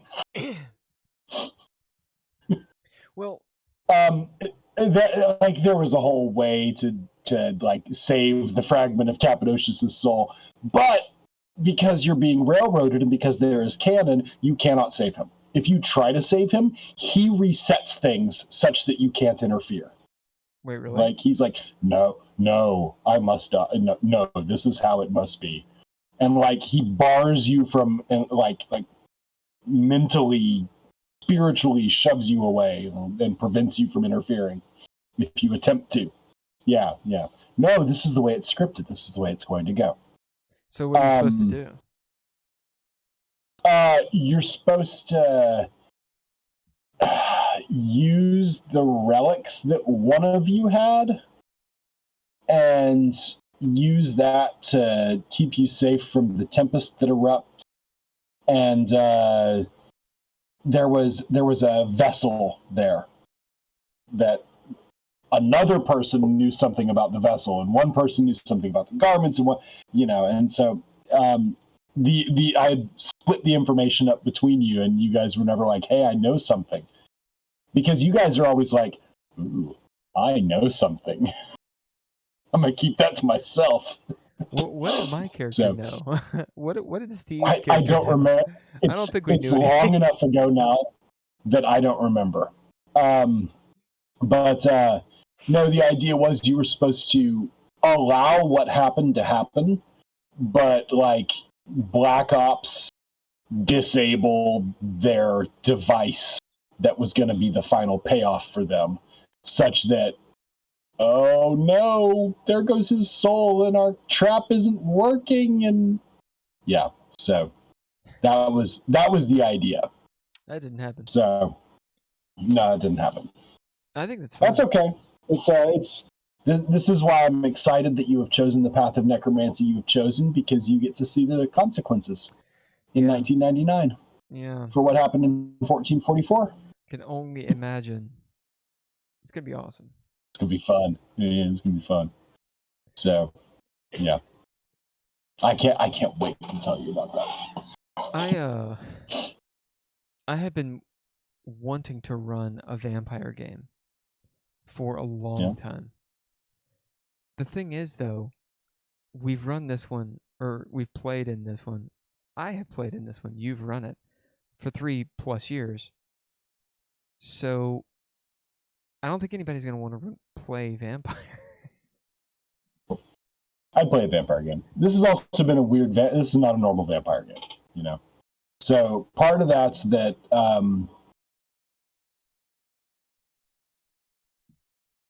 I have tried to minimize the personal horror aspect of it.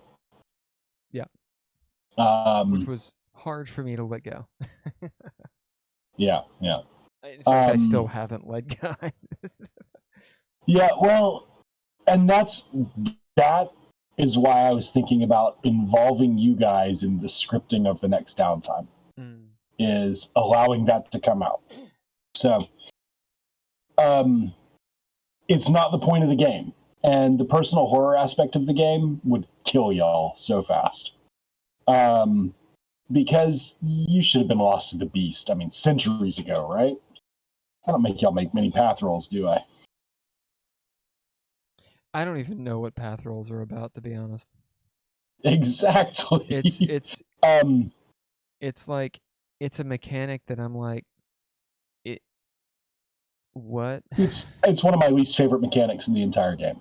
I mean, I get it as a code, and I understood it in terms of humanity, like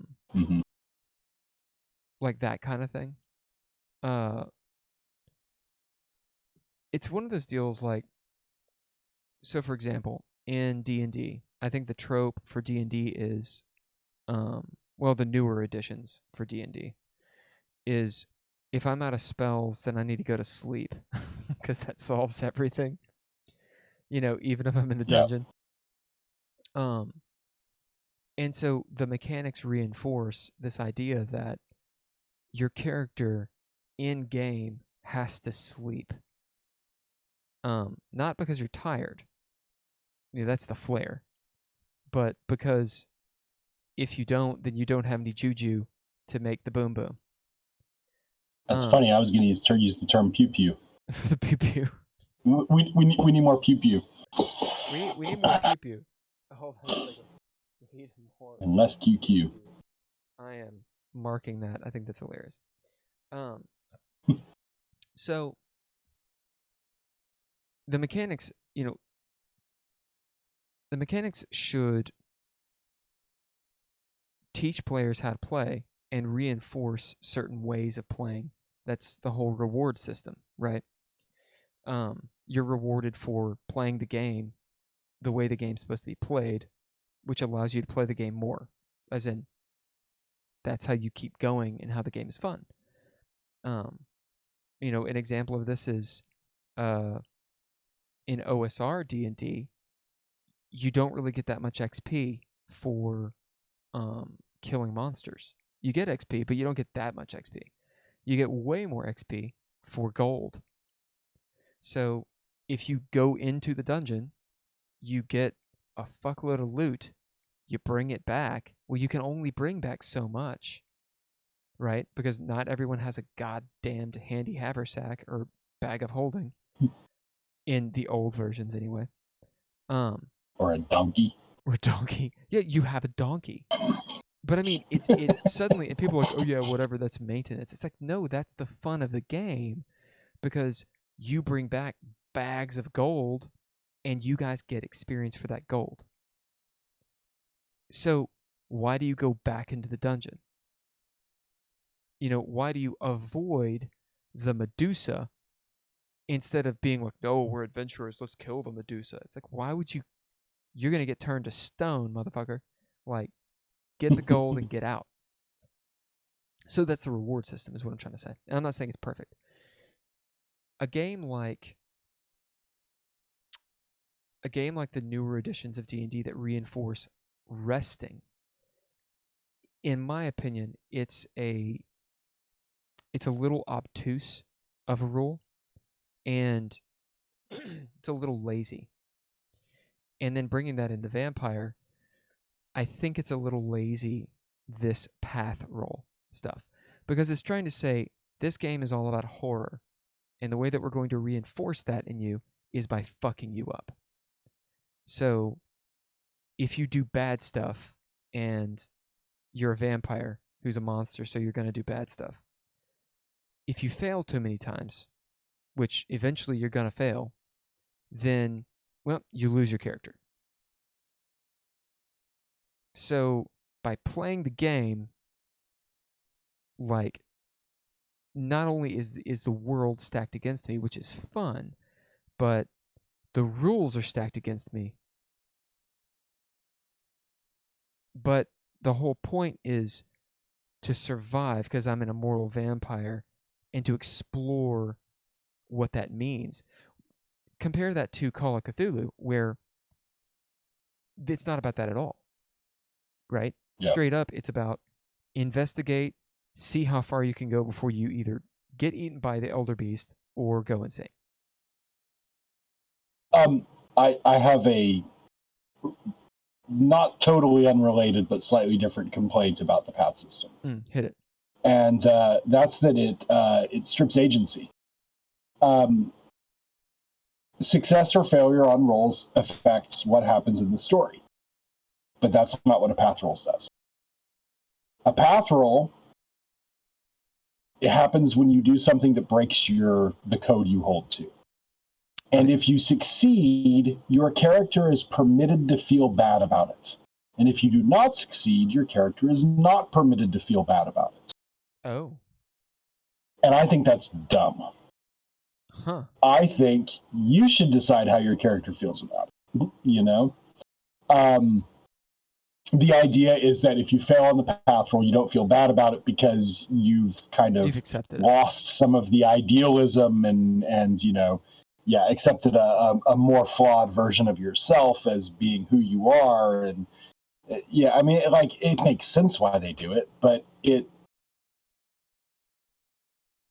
removes your ability to make your own decisions about who your character is inside. Right.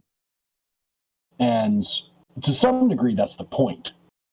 Like, that's what being lost to the beast is losing that control. But I've never liked that very much. It's the same with turning to the dark side in Star Wars. You know? Yeah, it's you commit an evil act, roll a die. If you roll under the number of dark side points you have, that character's gone. Right. You're an NPC from now on. That's I mean, no. My conversation with Mark, one of the main points of contention that he and I had, which he might disagree with, and I would expect him to, is the idea of playing evil characters. And not to put words in his mouth, but essentially, he doesn't like the idea of people playing evil characters. Yeah. Like, it's one thing for characters to do evil things, but playing a character who is an evil person, he seemed to have a big problem with. I'm assuming, because he told me why we didn't get super duper into it, but I think it has to do with like, in the real world, it's like, I don't want to watch a bunch of movies that make me feel bad. You know? Like, some movies just beat you up emotionally. And I don't like movies like that. I can appreciate those movies. But like a movie like Hostel, which I have not seen, I just know about it. Like a movie like Saw, I saw that, and I liked it, but at the same time, it was borderline for me. It's like the movie Hate, which I love. I haven't seen it. It's called Hate? It's French. Yeah, well, La Haine. Is it Ahia? It's French. From the early 90s, maybe? It's got, oh my god, what's it? Vincent Cassel, who becomes the most famous role he's had. He was Touleur, I think is his name, in Ocean's 12, the French thief. And then he was the ballet coach in Black Swan. Oh, yeah. And then Saeed Tagmaoui, who I'm not sure what else he's been in. I know I've seen him in at least one other thing. And then a guy I've never seen in anything else. It's the story of the three of them out in the streets of Paris one night after a riot's gone off. And kind of them navigating that, like they live in the projects, and it's awful by the end of it. But it's beautiful too, like in its own way. But it's it's not a feel-good movie. The one that So directly comes to my mind is Requiem for a Dream. yeah, that was pretty awful. I have watched Pi so many times. Pi is a great movie. I watched Requiem for a Dream once. One time. One time. Yeah, you see it once, and kids. Yeah. Well, the moment Kids. They were like ass to ass, I was like, oh shit. And then like the last scene, man, you're just sitting there like with the grandma, like it's too like it just beats you up. And I understand someone who's like, look, I don't want to go to a movie and be beaten up. Like that's not why I'm here. Now I could see myself in a situation where I watch a movie like that, but I'm there for a different reason. So I do understand where Mark's coming from, where he's like, I don't like evil characters because it doesn't make me feel good. I don't like if I get to choose this imaginary world, whether I'm a part of it or not, blah blah blah. Why would I be in a game or run a game where people are doing really bad shit? And yeah, like playing which go on. Well, Mark briefly for at least a month stepped away from the vampire game, which was one of the reasons why I asked you to come and join us. And then he ended up coming back once he started to realize, oh, this is the deep lore game. Oh, this is okay. I see. Right. And what had happened was I pushed him away accidentally, but because in our first adventure, I wanted to drive home all of these things about the vampiric condition and how every now and then you lose control. You kill someone when you try to feed, and it screws you up, and you're a monster. Yeah, you're a monster. And so I was trying to drive that home at the beginning, and then my intent was to defocus on it. But it was like he saw that, he's like, okay, cool, I'm done. So, in our Star Wars game, he once created a Dark Jedi to play under me because I had an influential Dark Jedi in the Empire. But the reason he wanted to play the character was to do a redemption arc. Yeah, that's cool. He will play an evil character for a redemption arc, which, is fun. I like doing this. But no, I totally get where he's coming from. I think that the things that would make me not want to participate are probably a little different than what would make him not want to. But yeah, that's a really good way to, like, why would I want to do something that I don't have fun doing? Right. That's well, what's interesting for me is, a lot of people do have kind of like a self, whoa. Remove. Oh, I just got a chat. What is that? Yeah, it's spam. Oh, is it? How does one remove that? That's how you know you made it when a spammer comes to your channel. About time I got some spam. I don't actually know how to remove that.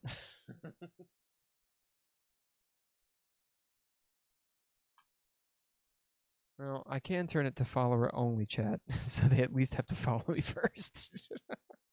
There you go. Oh wait, no, I turned it off. Oops. Oh, I guess they were. There you go. Weird. Oh. I can turn it on to free follow.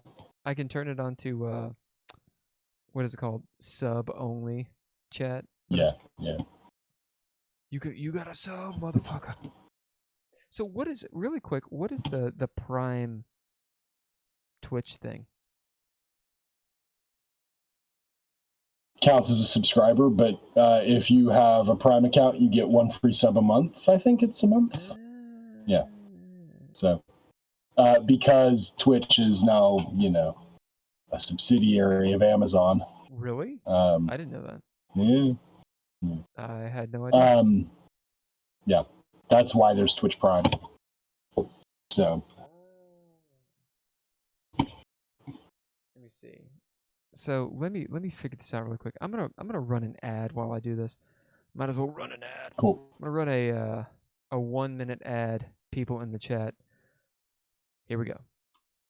All right, so I'm gonna try to figure this out really quick. It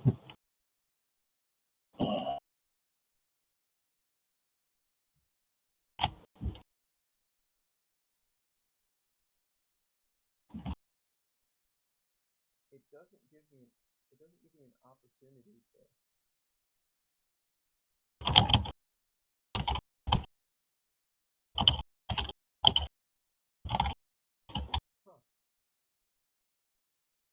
It's weird. It seems like there would be a way that I could click on it and delete it. Yeah, it seems like it. I just wanted to see. It says I have a founder badge, but it just shows the sub badge.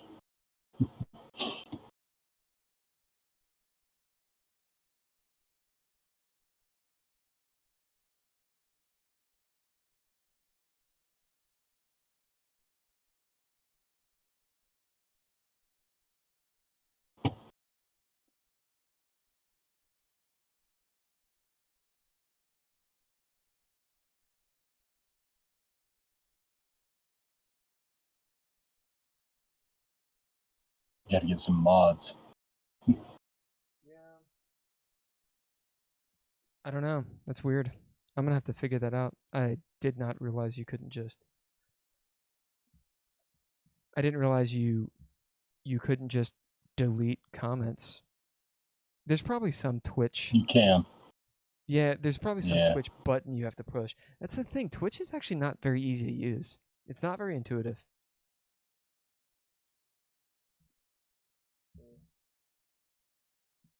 Did you do the poll? What? I've been making a few polls on there. On where? On Twitch. Oh my god. Look. No.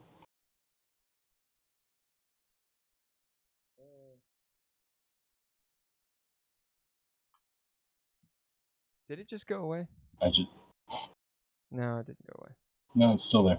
Son of a bitch. I just realized I was just getting screwed up because I was watching on the stream with the 30-second or whatever delay. Oh yeah. I was like, wait a minute, what's going on? I had minimized my Discord window for a minute there. Does anyone know how to delete comments? Fuck. Anyway, I'll fuck with it later. I don't really care. I mean, I would prefer people not spamming. Yeah. I don't really understand the whole idea of spamming. Like, I suppose there's people that like actually do click on stuff, but why do it? Yeah. Anyway, what were we talking about?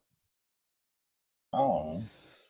It was vampire. We're talking about vampire. Yep. And paths. And how it's kind of stupid because it takes away agency. I mean, we've gone down a rabbit hole on it, but you made. Oh, we were talking about evil characters and not playing them. Yeah. So I think there's an aspect of self-loathing and horror that is inherent in the vampire lore. Like everyone's supposed to be dealing with that in their own way or not dealing that in their own way, because the idea is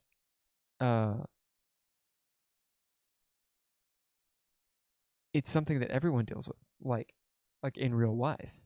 You know, you've got narcissists who don't, because they think that they're always right, but there's a point of self-loathing that everyone kind of has at one time or another, maybe because of what they've done or whatever, and dealing with that and how it shapes you and changes you and makes you do a thing. You know, like original sin type shit, right? I don't think there's anything bad about that. But the idea of I'm a vampire, I suck people's blood, and usually they don't want me to.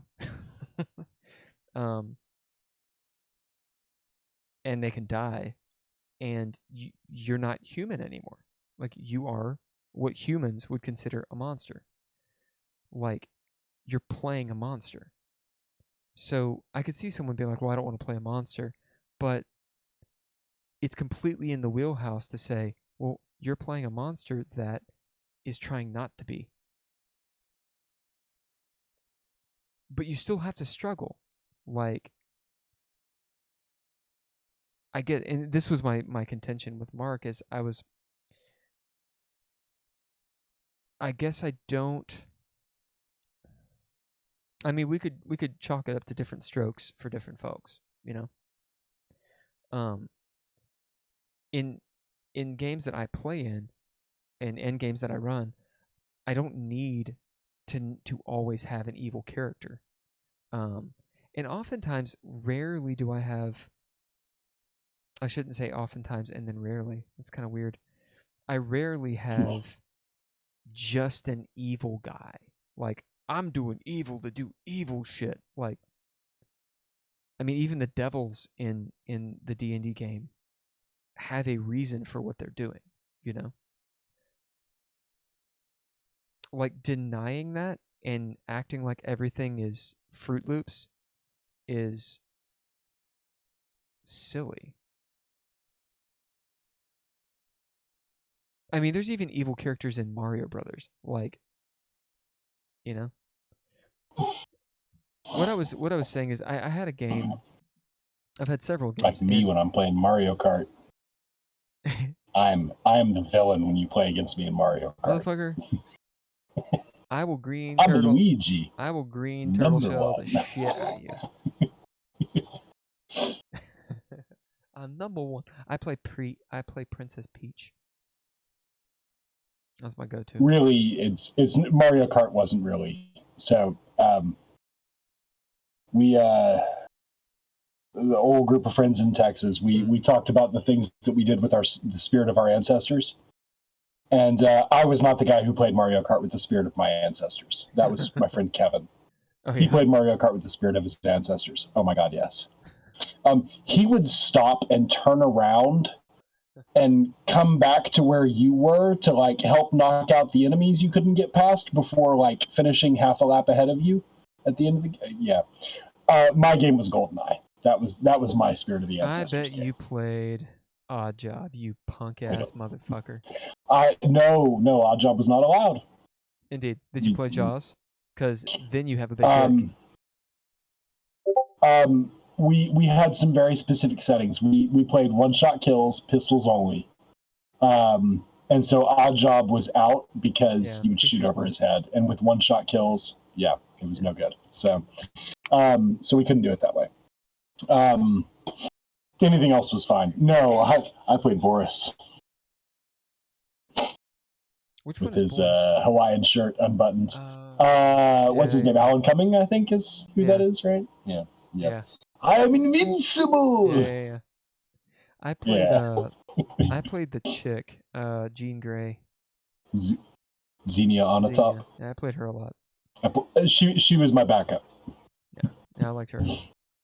I liked playing Baron Samedi, but you could shoot his hat. And he would die. Yeah. That's always fucking stupid. Now, I one-shot kills. So I could roll. I'm not super into the personal horror, and I'm not super in love with playing evil characters. Every now and then it's fun. And in our giant Star Wars game, the character that was my favorite was not the Dark Jedi, but he was sure high up on the list. So he was a lot of fun to play because he was awful. He was awful, but he was awful with purpose. So, and it was interesting to play him because I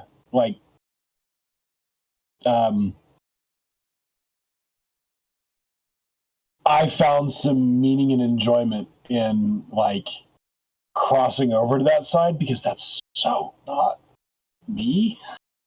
Yeah. And I'm paralyzed by conflict. Like, somebody does me wrong, I'll apologize to them because I made it harder for them to do wrong to me. Yeah. Not literally. But every time it's fun to just go the opposite direction. Yeah. So my Dark Jedi was the opposite direction, and I had a lot of fun playing them. So well, that's the thing. So in the Star Wars game that my buddy Nigel, the Patreon member, he's running a Star Wars game of his own making, the story is all his own making. He wrote it like 10 years ago, ran the first part, and then started running this one about a year and a half ago. And he's running it in DreadLore, which has made it rather interesting. And I've learned a lot about the game. And anyway, I'm playing a former Jedi. So the time period is like, I think it's like 6 or 7 months before the Battle of Hoth. And that's the character I'm playing. And then we got a guy in there who's playing another former Jedi. He's playing a Mara Luca. So he's kind of like super on the run. The guys without the eyes. Yep. I don't know why I told you that. Of course you know that. There's a character or a guy who's playing a droid who he was a battle droid, not a battle droid. He was a space fighter droid in the Separatist War. But his brain was put into a protocol droid body. And so he's like one of those like World War II like Japanese guys who's like still in the bush and actually thinks the Emperor's still around and the war's not over. And then there's another person who's playing an aristocrat in an imperial family who's turned against the Empire. And then the last person is playing a mercenary. Anyway, I wanted to give them all shout-outs because, they're not just talking about my stupid fucking character. My guy's not evil, but his story is that, because I told Nigel, I was like, look, I'm going to do the tropey shit. Like, we're playing Star Wars. I never do it. I always go, yeah, I won't have the Force. Yeah, I won't be this and this. I was like, fuck that. This is what I want. I'm asking big. I don't have to be Mace Windu's Padawan. But I could be. But I need to be his, like, grandson derivative Padawan. Like, I want like my master. I had a purple lightsaber before Mace Windu did. I want my master to have been taught by like one of Mace Windu's Padawans. And so we know a version of a pod because I want to be a dude who was a Force user killer. Like during the war, he gets conscripted by, this little Dirty Dozen style,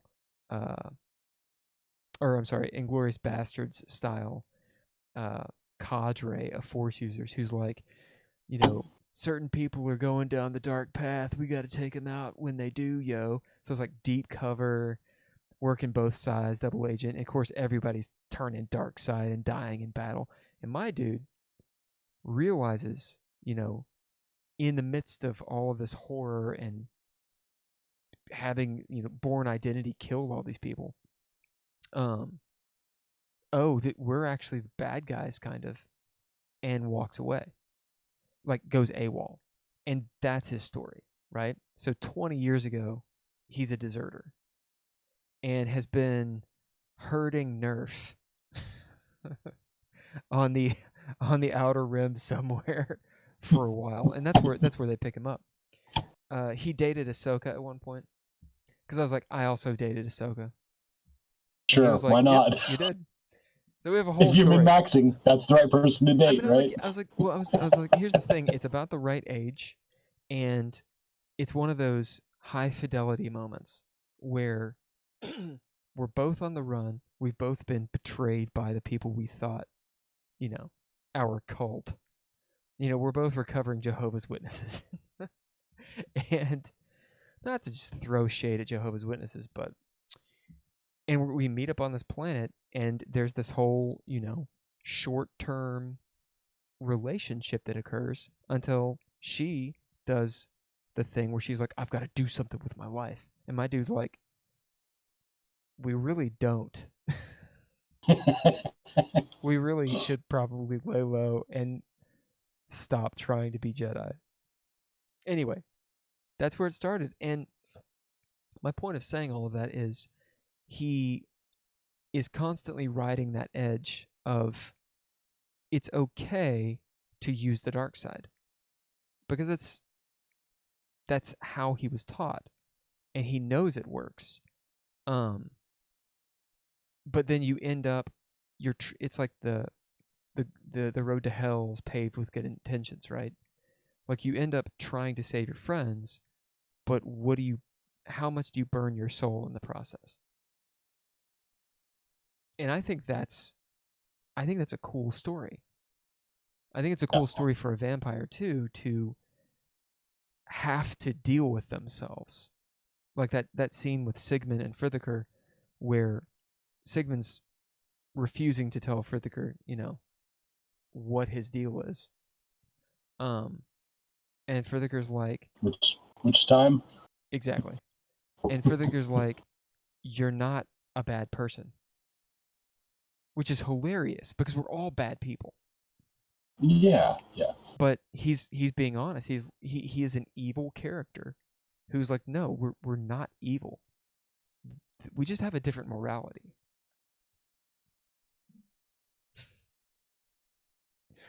We're psychopaths. Right. It's funny, the background that you gave for your Star Wars character is kind of the story that we told. Really? In Brethren. Yeah, you guys were like hired on to help, like, we're going to create a little island of stability. Rebel and the Empire are fighting. It was right after Endor, though. They're going to keep fighting. We're going to make our own little quiet island of stability, and we look for some really exceptional people, and you guys are going to come help us do this. Well, it turns out they're a group of Dark Jedi. And your response, the group's response was, okay, let's kill them, So that was the direction you guys went, which was... I mean, my dude was an assassin. Yeah. Well, sort of his profession. it was open-ended how the game had multiple endings. So you guys picked the good guy ending. Right. So which was cool. It was... But you were not good guys. Like, that was intentional, that you were all supposed to be shades of gray, Right. Like we designed it that way. So such that you could have gone either way or found a middle ground. We're kind of like the A-team. Maybe not as good as the A-team, but like the A-team were a bunch of soldiers of fortune, Yeah. I mean, they do the right thing if you pay them. It's been long enough that I can't remember the narration over the opening. Oh man, yeah. In but the summer of 1970, you just may be able. 6 fellows were sent to war. This whole like Black Ops, now soldiers of fortune, if you can find them. Anyway, and for the right price. I just read the opening chapters of Ready Player One, which I've read the book several times. Never read it, never seen it. If you're into nostalgia, you should read it. Like, for our lost childhoods. Oh yeah. When was it written? The glorious decade that was the 80s. 10, 15 years ago? I'm not sure. It's been a while now, but it's set in the future, but it's the person who creates the situation that the story is about was like one of those, early computer game prodigy type of people, Like a Bandersnatchy type. Well, it's like he's like the equivalent to. I'm not going to get any of the names right because I don't deep dive on video games the same way I do on Sumerian history. Right. So, because I can talk to you about some of the Sumerian kings, but like the guy who created Zelda, or the guy who wrote Adventure, the original text. There's a graphical one too. I didn't know that. Which that's actually a part of the story. But it's sometimes called Colossal Cave. Text-based, but he's like way back when, late 70s. He's a kid. He's a teenager in the early 80s, and he's coding his own games, and ends up becoming, the richest person on the planet, kind of thing. Right. So. Like the Bill Gates of video games, or the what's his name? Elon Musk. Tony Stark. I wasn't going to go there. No. Do you not like Elon Apple Musk? guy? Sorry, Apple guy. Less every day. Fuck, not Bill Gates. Shit. Now it's gone from my Steve Jobs. Woz was the person who hung out. Yes. Yeah. Thank you. That kind of figure. So, but so the whole book is just steeped in 80s. What's the word? I just lost it. Nostalgia. I had it in my brain. Yes, I replaced it with paranoia, which I knew was not right. I replace everything with paranoia. It's fun, but yeah. Yeah, right on. I Yeah, I need to read it and check it out. All right, man. Well, let's do closing thoughts. Since we're pretty far off topic, which is perfectly fine. Let me tell you, when you told me we were going to talk about running a long-standing game, the nature of this game. Let me tell you what one of my biggest. It's a hurdle I already jumped, and now I'm good. But I had a crisis about a quarter of the way through the game when I realized I wasn't sure what I'd told everybody when I started revealing some of the secrets. Like, most of it's recorded, but I was like, I know there's a couple things I've said, and I don't think they fit together. I think I came up with a few points where, because it's a deep plot, a deep lore story, I know that at one point I had some of my deep lore was not matching up right. Because of the nature of the game, because of the fact that it's run for so long, and because of the fact that it covers 700 years of history, 800 years of history with the same characters. Yeah. I had to take a little bit of time. I'm such a nerd. I wrote the true version of Eden. And I literally sat down and wrote the whole story. What really happened. No. Good. I'm not going to tell you guys. We'll do it after the game. Well, sure, yes. You guys have gotten bits and pieces of it now, though. Right. Good. But, I'm glad there is a story, or a true one. I couldn't keep giving these little tiny nuggets unless I made some decisions. So a lot of it departs from canon, because some of it has to do with like Salat and what happened in the first Bali War and things like so. But I had to make like a whole series of decisions. Good. And that's awesome. I probably should have made them at the start of the game, but I think they probably ended up better for having been made after I had a feel for things. Yeah. I have there is a true story behind Cain and Lilith and the expulsion from the garden and all of that. Essentially Cain becoming the first vampire, like, it didn't happen overnight. There's a story behind it. You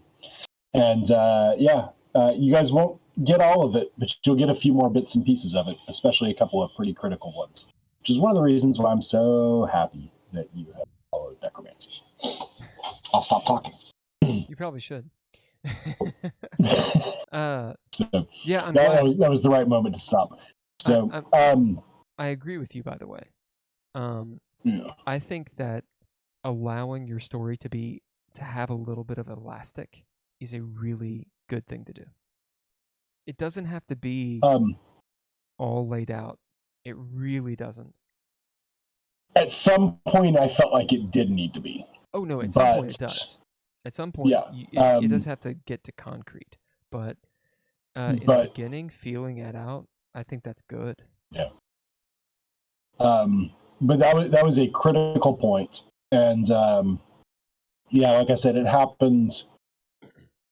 I don't remember exactly when, in the 1400s, and probably around the time that Cappadocius died, and I don't remember if it was before or after. And that storyline and our collective failure at it was, because that was my failure as much as you guys. I didn't do a good job of telling that story. It was not. It wasn't tied to that. It was independent of that. You know, it was another issue that the game was having around that time. Was I had to nail things down so that I could start like drip feeding it to you, and it needed to be coherent because Trey and Mark are keeping notes. Trey has this huge set of notes of everything I've let slip, and as soon as it starts contradicting, we get problems. So, yeah. So, on top of that way I don't have to remember what I told you because it's a coherent story. And if I told you something about it, well, I know what it is because I know what the real story is. Right. So that's an issue that I run into with the D&D game because it's so sandboxy. And, you know, in the beginning, it was one way because I had different players. And when I realized that it was going to be a campaign, I made the game. I made an end goal in sight. But then we kept on playing, and the players kind of gained a couple people, and we started really delving into stuff. And I was like, you know, I'm going to allow them to kind of go where they want to go and make this a true Planescape game. And so they'll do things that will be rather random. 2 games ago, they're in Automata, which is the gate town that's connected to Mechanus. And so everything's really orderly and shit.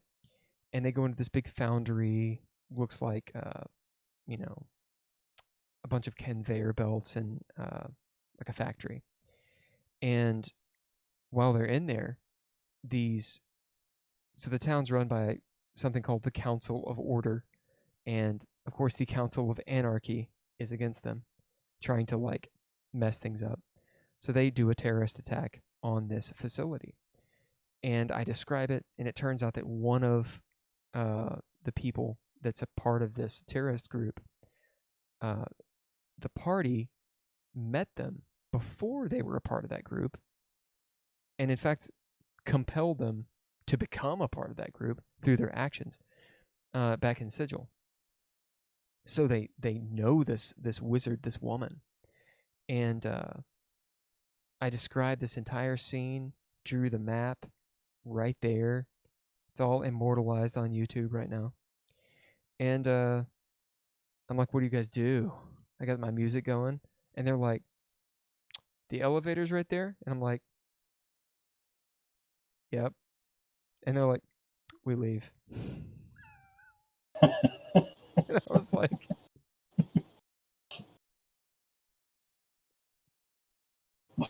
and they're like, it's not our fight. They're doing the player thing where they're like, you know, talking about it. And I'm just sitting there like, all right, yeah, I just described all of that. You leave. Hey, you who actually saw the one character that you guys know and caused to go insane. Do you tell anybody? Nope. Okay. All right. That's what you do. This is the same game. There's 6 players. And not counting the magic rug, who is sentient, okay? Radagast. It's the Aladdin's rug, basically. And there's a whole story that they don't know anything about. The rug can turn into turn into like a person, right? It's only happened once. They know now. Well, no, they know. It happened once, like a year ago, and they're like, okay, cool. That's it. Aside from that one NPC, there are 15 NPCs in the party. That must 15. be fun to run. 15. I'm no joke. Yep. 15. So they all, a group of 17 people, not 21 people, just pile in to the elevator. And go down. Is it 21? Maybe it's 11 or 12 NPCs. The point is a shit. There's more NPCs than there are party members. And I used to run an NPC with my groups. Like, it would be like my characters, kind of, sort of, but they would also then be able to serve as a plot device. Right. I eventually quit doing that. But so if you're not careful, several of the characters in our story are previous my characters. I see. So Nina was one of them. Oh, okay. So and I rotated through them. What's that? So you have been able to play a thaumaturgist. You selfish man. I rotated through them, though. So there were 4 or 5 different characters I played when we did the whole entire Transylvania Chronicles. Oh, okay. I started with the Cappadocian, who went through something very similar to Sabina, and showed up much later on in the story, mostly as a not comic relief, but something similar, like nostalgic relief, something along those lines. Like, just showed up for a scene. You definitely played a Malkavian. No. No? You've never. I don't think I've ever. I am too busy being one in real life. Oh. When we all took the whatever internet quiz that was, I'm the one who got Malkavian. Really? Yeah. I don't know what like a couple months ago. I can't remember. I know I got Malkavian. I was like, okay, is it going to be DreadLore? Is it going to be Tremere? Like, I'm not quite. Oh, Malkavian. Yep, checks out. I can't remember what I got. I think I did it, but I have no recollection. It's probably like a Nosferatu or something. So I had a string of characters that I played through it, and they would rotate in and out.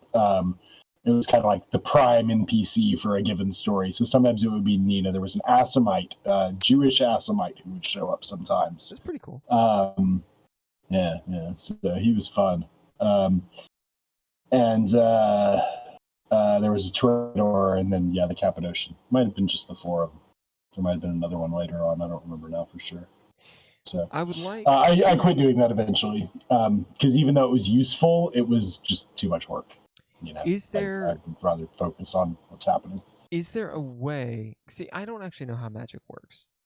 In the game, I mean, I played Mage the Awakening, like briefly, and I thought it was really cool. Actually, I Mage the Awakening, specifically the way they organized the magic, gave me a pretty good influence. Well, not the way they organize it, the way that they describe the different aspects of magic is a great influence on how I wrote the Magicka rules in DreadLore. Because I was trying to figure, I had the system, but I didn't really know how to get it across, because it's a very narrative way of doing magic. And Ben had played quite a bit of Mage, and he initially wrote like the outlines for those things. Anyway, my entire point for Vampire is, my character, he wants to be able, I don't know if he even wants to necessarily be able to do magic, because I don't know if he knows what magic really is. It's just those conversations he's had with the mage Agatha, I think is her name, make him realize, oh, that is a method to get what I want, right? But how do the rules actually work? And what's possible? Because, like, there are certain things that if it's just stupid or overpowered or it doesn't fit, like I know nothing about that stuff. Yeah. Thaumaturgy's stupid powerful. It really is. But it's not it's as game-breaking powerful. It's not as powerful as normal mage stuff. No. It pales in comparison to that. So, Mage is a game that I have never played or run, and I've always wanted to. So, probably I would not chase after the. I mean, I would certainly play a game of it. I might not chase it down the way I would have decades ago, but I always really liked Mage. It's a cool system, and it's a good influence. So, yeah, it's a power differential. You've got Mage, Tremere, all other vampires. So, Necromancy has very similar to Thaumaturgy. Thaumaturgy is a little bit more formulaic. It requires a little more. You have to spend willpower every time you use it. But it delivers. It's so good. Well, I mean, and there's so many paths. There's probably somewhere between 50 and 100 paths of Thaumaturgy. Probably closer to 50. Damn. There's a lot of different paths. The whole reason that Ambrogino has it is because there's a spirit Thaumaturgy path. That's why he has Thaumaturgy. So, yeah. Yeah. Because he knows every way to mess with this.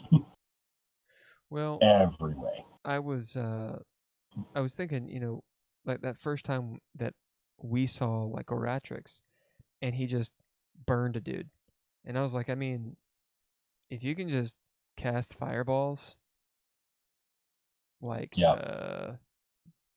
no one can fuck with you. Like, hard to beat that when you're fighting vampires if you can throw fireballs. Like, so here's Lure of Flame. It's one of the core paths too. Yeah. So it's one of the not core paths, but one of core book paths.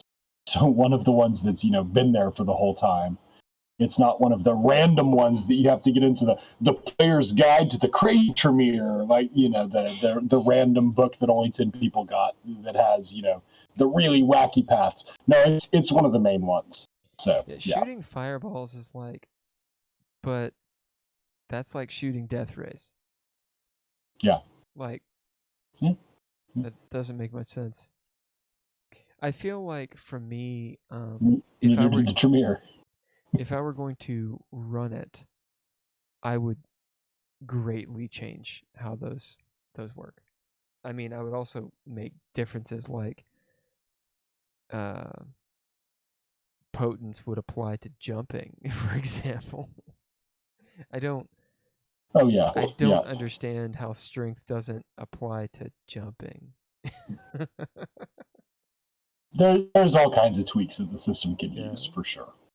Or like punching. Which we haven't really gone into a bunch of them, but I've defocused on a lot of the mechanics though. Yeah, the mechanics are not very good. For one reason, you guys have so many powers and dice at this point that the mechanics don't mean as much as they used to. Right. So when you're throwing down 6 successes, it's like, I mean, I'm not even good at this. I mean, Sigmund decides he's going to hit someone with his sword. The only question is he going to die this round or is he going to bleed out next round? Right. So, that's what happens when Sigmund decides to hit someone with his sword. You either die immediately or you die over a span of 15 seconds. Right. And that just depends on how many ones he rolls to counteract all those successes he's going to get. So, So, closing thoughts, and we'll wrap this up.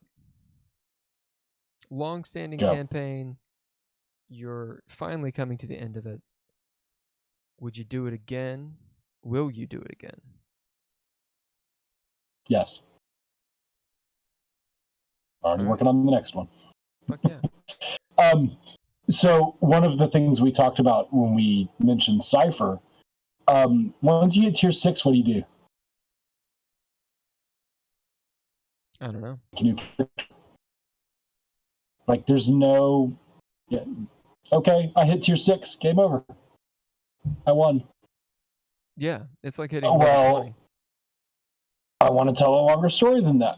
So how do I slow that down? So that's what's going through my mind as I think about, where to go next. So we're going to change the setting. Yeah, we're going to change the system.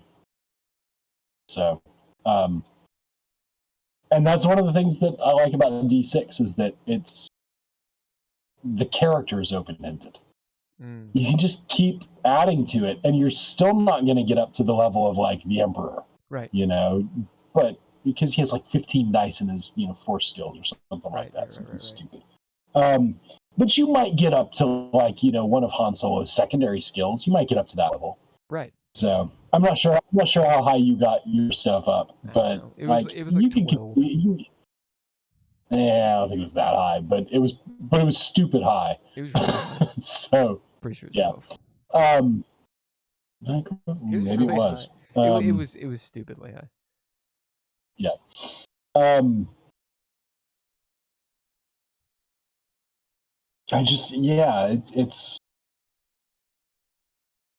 It seems like it lends itself better as opposed to when you have levels, you get to the top level, there's nothing left to do except fashion. Yep. So that's what we say about video games. In game is fashion, all fashion. That's all it is. It's the only thing that matters at that point. What color is your robe? Yeah. What design does it have on? What's the bling? It doesn't matter. Bling, goddammit. All right, man. I'm going to roll off here. We should do this again. I think we have plenty to talk about. Yeah. And yeah. Okay. Let me stop the stream really quick. Say bye to everyone. Bye, everybody. Bye, everybody. Bye, everybody. Love you. How do I stop the thing? Hold on a second. Keep on I waving. don't know. Don't make it awkward. Stop it. Make it stop.